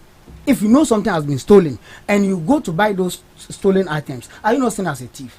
By law, you are seen as a thief. If Galamsey is not good, the government want to fight against Galamsey and are the same people, and the government is buying gold directly from the Galamseyers. It is indirectly telling us that they are promoting Galamsey. All right, thank you. I have not even gone like 3 minutes and all Oh, of oh, you have? done like Oh, 6 really? minutes. Oh, come on. My minutes ran very fast as compared to others. Okay, 1 minute to wrap up, please. Yeah, so I believe that the state of emergency, where this statement is coming from, is an independent body. Free from political. Yes. Parties. Cabinet They are not bishops. belonging to any of the political parties. So let's try to put politics aside and reason beyond the voice of the masses. All right. And what is the voice of the masses? End Galamsey now, because you cannot have people that can end Galamsey within a week or two, and those people are cabinet, and yet Galamsey is still going on and has been tripled. The work of a Galamsey now has been tripled that we have never seen before. All right, thank you, Mr. Chambers. Mr. Dubik, you have 1 minute to defend your points, please. You see, I can take argument. I can take any form of criticism.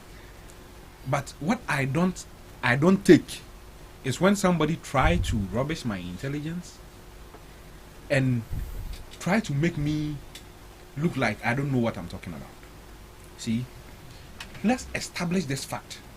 State of emergency is not clearly defined in the Constitution as what the laid down procedures are. So you take the general definition of what a state of emergency is to make your argument when there's none.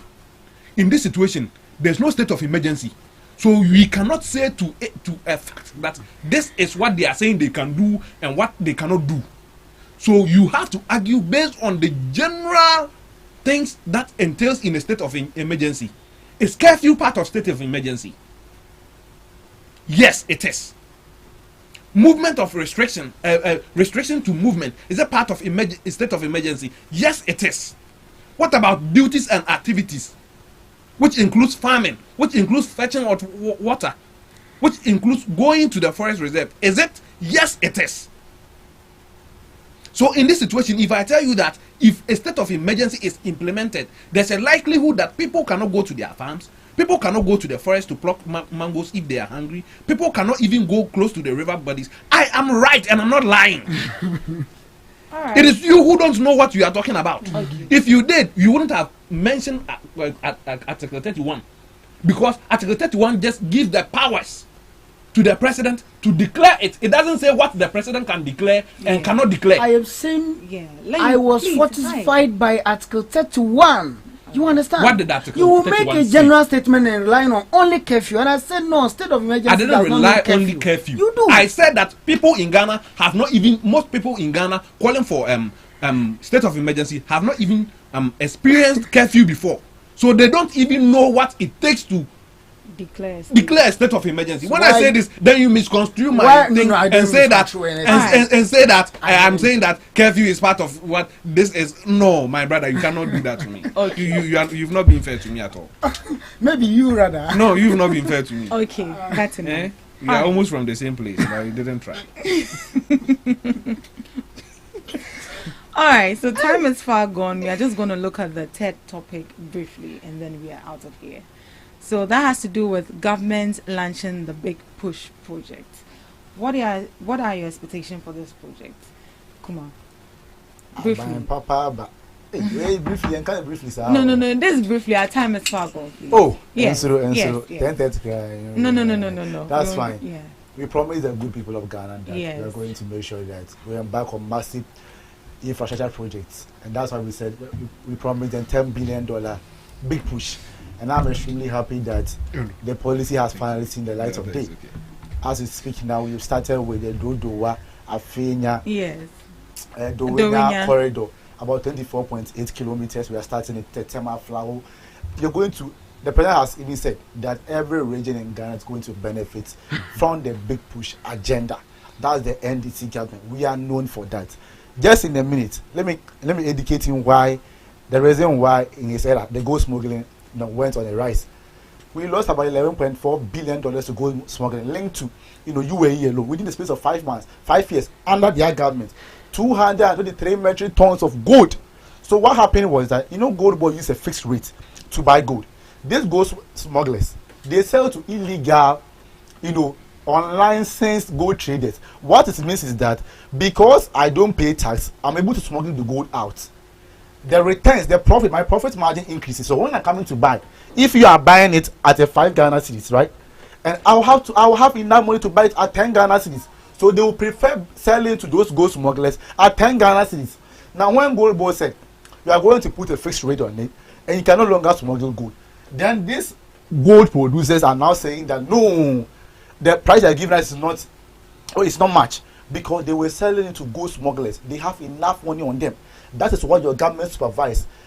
Africa Center for Energy and Policy said it that in 2021 that we lost about $5 billion linked to gold smuggling. So don't come and sit here and tell us about a video you saw on TikTok saying that the price I give them is too low. It's because most of these gold producers at the time, small scale gold producers, were selling it to gold smugglers because these gold smugglers have enough money on them to give them, with the intention that because they will not pay taxes on it, they will have a higher profit.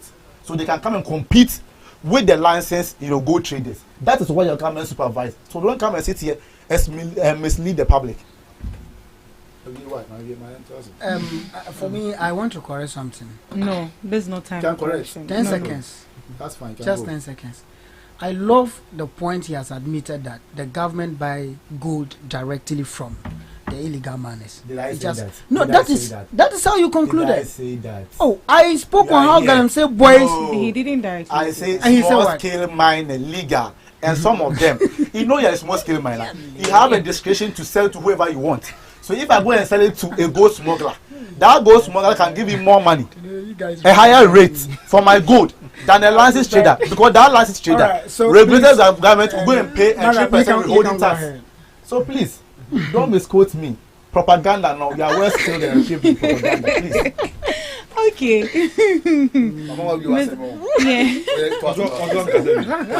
What is anything again about the big push project? Okay, so Yes. with a big push project. Yes.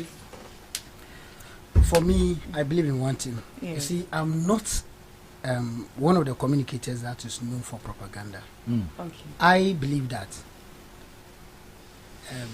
where I want to see Ghana at a certain level, and anyone that will take Ghana to that certain level, I am ever ready to say good things about that person or to say good things about that government. You see, my very self, I was once an NDC member, so I don't have any reason to hate NDC. I don't.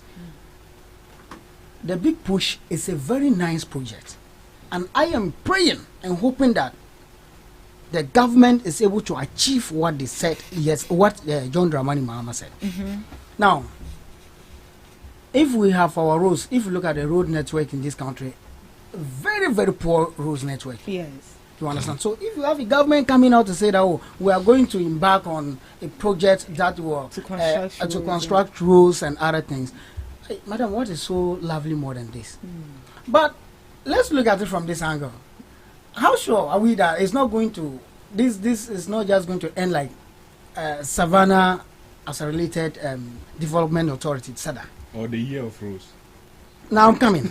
I don't, because if you want to come in, you won't talk. You know me. If you want to come in, if you really want to talk, I'm just helping you. I am just saying this that if you your role here is to listen and pass judgment.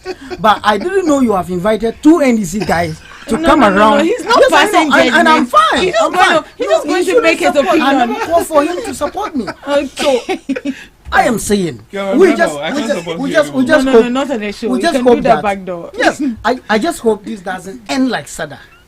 I just hope this doesn't end like is it STX housing, about 30,000 promised housing and whatever. Budget has been approved, was approved for those projects I mentioned some years back. You know what? Lucky enough, the president of the country today was the president then. You understand? He has not changed. This is the same person. How he started was he started from 2012 to 2016. The same way he has started now. You understand? So it's a nice project for me. Let me say that it's a nice project. But I don't know why I'm having that spirit of seeing failure. I don't know why I have that spirit. I think you should be But this is, yes, of course. But this is as a result of the fact that we have seen some before. We have seen some before. When you go to my village, where already this big push doesn't start today, it begins from Kufo. What is it? What's the name? Nkrumah's regime. 90 something. You understand? Now, my village, my constituency, subsequent constituency, they came there, cut a sword. They were going to build a community senior high school, whatever. And I'm telling you, currently, they started something there, and it's only the goats that are some animals that are attending that school. You understand? So it means that we have seen things in this country before under the rulership of this same president. So nothing is new. But I am saying and telling the public that they should try talk to John Dramani Mahama. The big push, we all welcome it. But it should not just be like that or the guinea fowls. It shouldn't be like SADA. It shouldn't be like STX housing and so on. You can mention them, but then For now, I will sit with this gentleman today and ask you how far with a big push. I know I'm going to sit one day here, ask you how far with a big push. I did check his temperature. It's around 38%. It's around 38%, so I understand. Is he going to talk? Yes, he has to. Okay, he can come. All they see is feeling. That's how they feel. No, he can come. He can come in. Mr. Gabi. My brother doesn't want me to talk. 38% temperature. Come. 38%. Because I'm coming. Let me add it. No, you are Let not. me add it. No, wait. No, our time is far gone. Say go, please. Hey, 38% temperature. Our time is far gone. All right. Okay. Yes. I listen to my brother carefully, and I always say that it is ironical to hear politicians talk the way he's talking. See, when he was citing examples of failed programs, you and I, we are notness. Your party promised us 1 village, 1 dam. In your village, where is your dam? Very well. I have a dam in my village. I have. Show us pictures.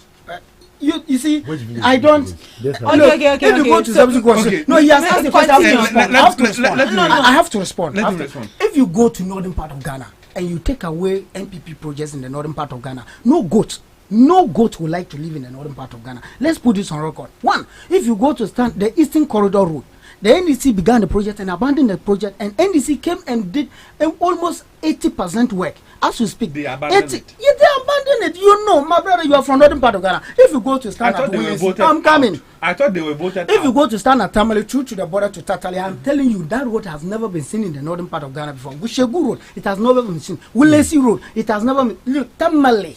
Let's say Tamale town as we speak. The overhead is saving a lot of lives. People used to die out of distance. It is the MPP. Ask him to mention one project that NDC has executed in the northern part of Ghana. And you sit here to say this. All right. The Tamale water project. You drink water. Which water? Tamale as we see, there's no water. You go. Tamale as we see, there's no water. Okay. Look, you are not the only northerner here. I'm also a northerner. I've lived much of my life in Tamale and Bunkurugu.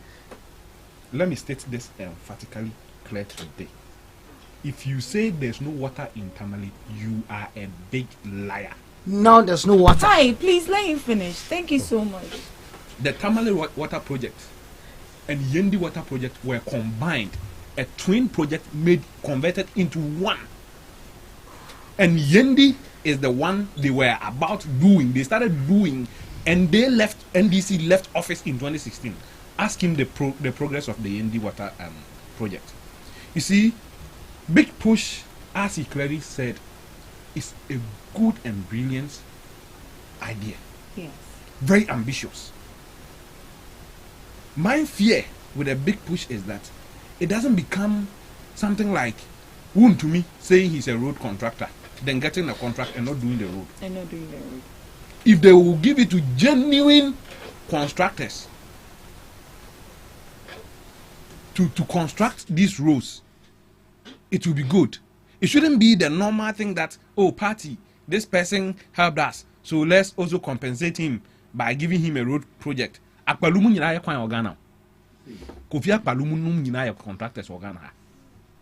So if I'll be skeptical in that regard, that the people they will give the road contracts to might not be qualified to do the roads as we speak. When he was talking, he said Ghanaian roads are bad. Akufo-Addo told us, you and Akufo-Addo, you told us that you've done 11,000 kilometers of road. Where are the roads? Okay, can I respond? Don't respond. It's a rhetorical question. Where are the roads?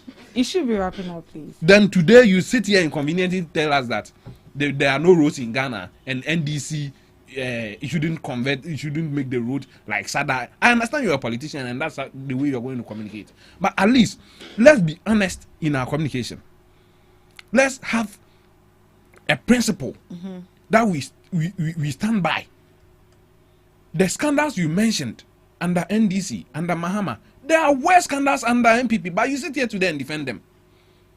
What is your moral right to defend that? You don't have any moral right if you defend this and criticize this. If it is bad here and it should be bad there. All right. Thank you. Thank you. Your last words, please, before we leave. Let me say a very good morning to Eric Ajay, the CEO of NEIP. I think he has been truly exceptional in his role. He's spearheading a president of policy intervention just to make sure that the entrepreneurial ingenuity of the Ghanaian youth, is fully harnessed. So in the near future, you're going to see the national service personnel, those in the university colleges who will be doing national service. They're already doing business. You realize that most of them during the service year, their business gets halted because they have to go to work and all that.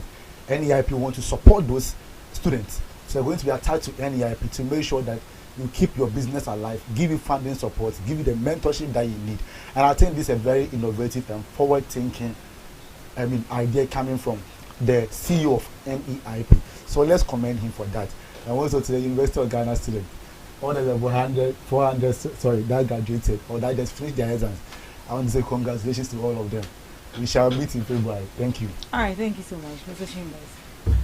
Well, I want to first of all thank you people for giving us this opportunity, and also to thank people who are listening to us. It's not easy to abandon your work and listen to people and all stuff. So it's indeed a very good thing. I want to also say thank you to all the NPP members in Zabsgu constituency, and also say thank you to the former member of parliament for Zabsgu constituency. Most times I can say that he's the reason some of us are growing up in politics. So I can never go on any social media platform without saying thanks to him. And to all the NPP delegates, I want to call on them to think very well in going into the upcoming NPP presidential primaries. I prefer and wish Dr. Brian Achampon is made as the flag bearer of NPP. So I wish them to think along with me. All right. Thank you so much, Mr. Chambers. Mr. Dubik? Yes, madam. Your last words, please. What do I even have to say? See, Ghana is a developing country, and then all these problems that we are facing now are expected. It will take time for us to get to where we want to be. Every developed nation has been at where Ghana is. The Japans of this world, the US of this world, the UK, the China, the UAE of this world have all been here. It is up to us to find a principled discourse that will push this nation forward. It shouldn't just be because I support this political party, so if this political party is doing that and it's good, I'll say it's bad. That's not how to build a nation. If it is good, it is good. If it is bad, it is bad. Thank you. All right. Thank you so much, Mr. Dubik, and thank you to our lovely audience for doing the listening. And thank you to our three gallant men for your contribution to the main discussion of the day. And this is where we draw the curtains for the morning show. Do have a lovely day. GhanaTalks Radio.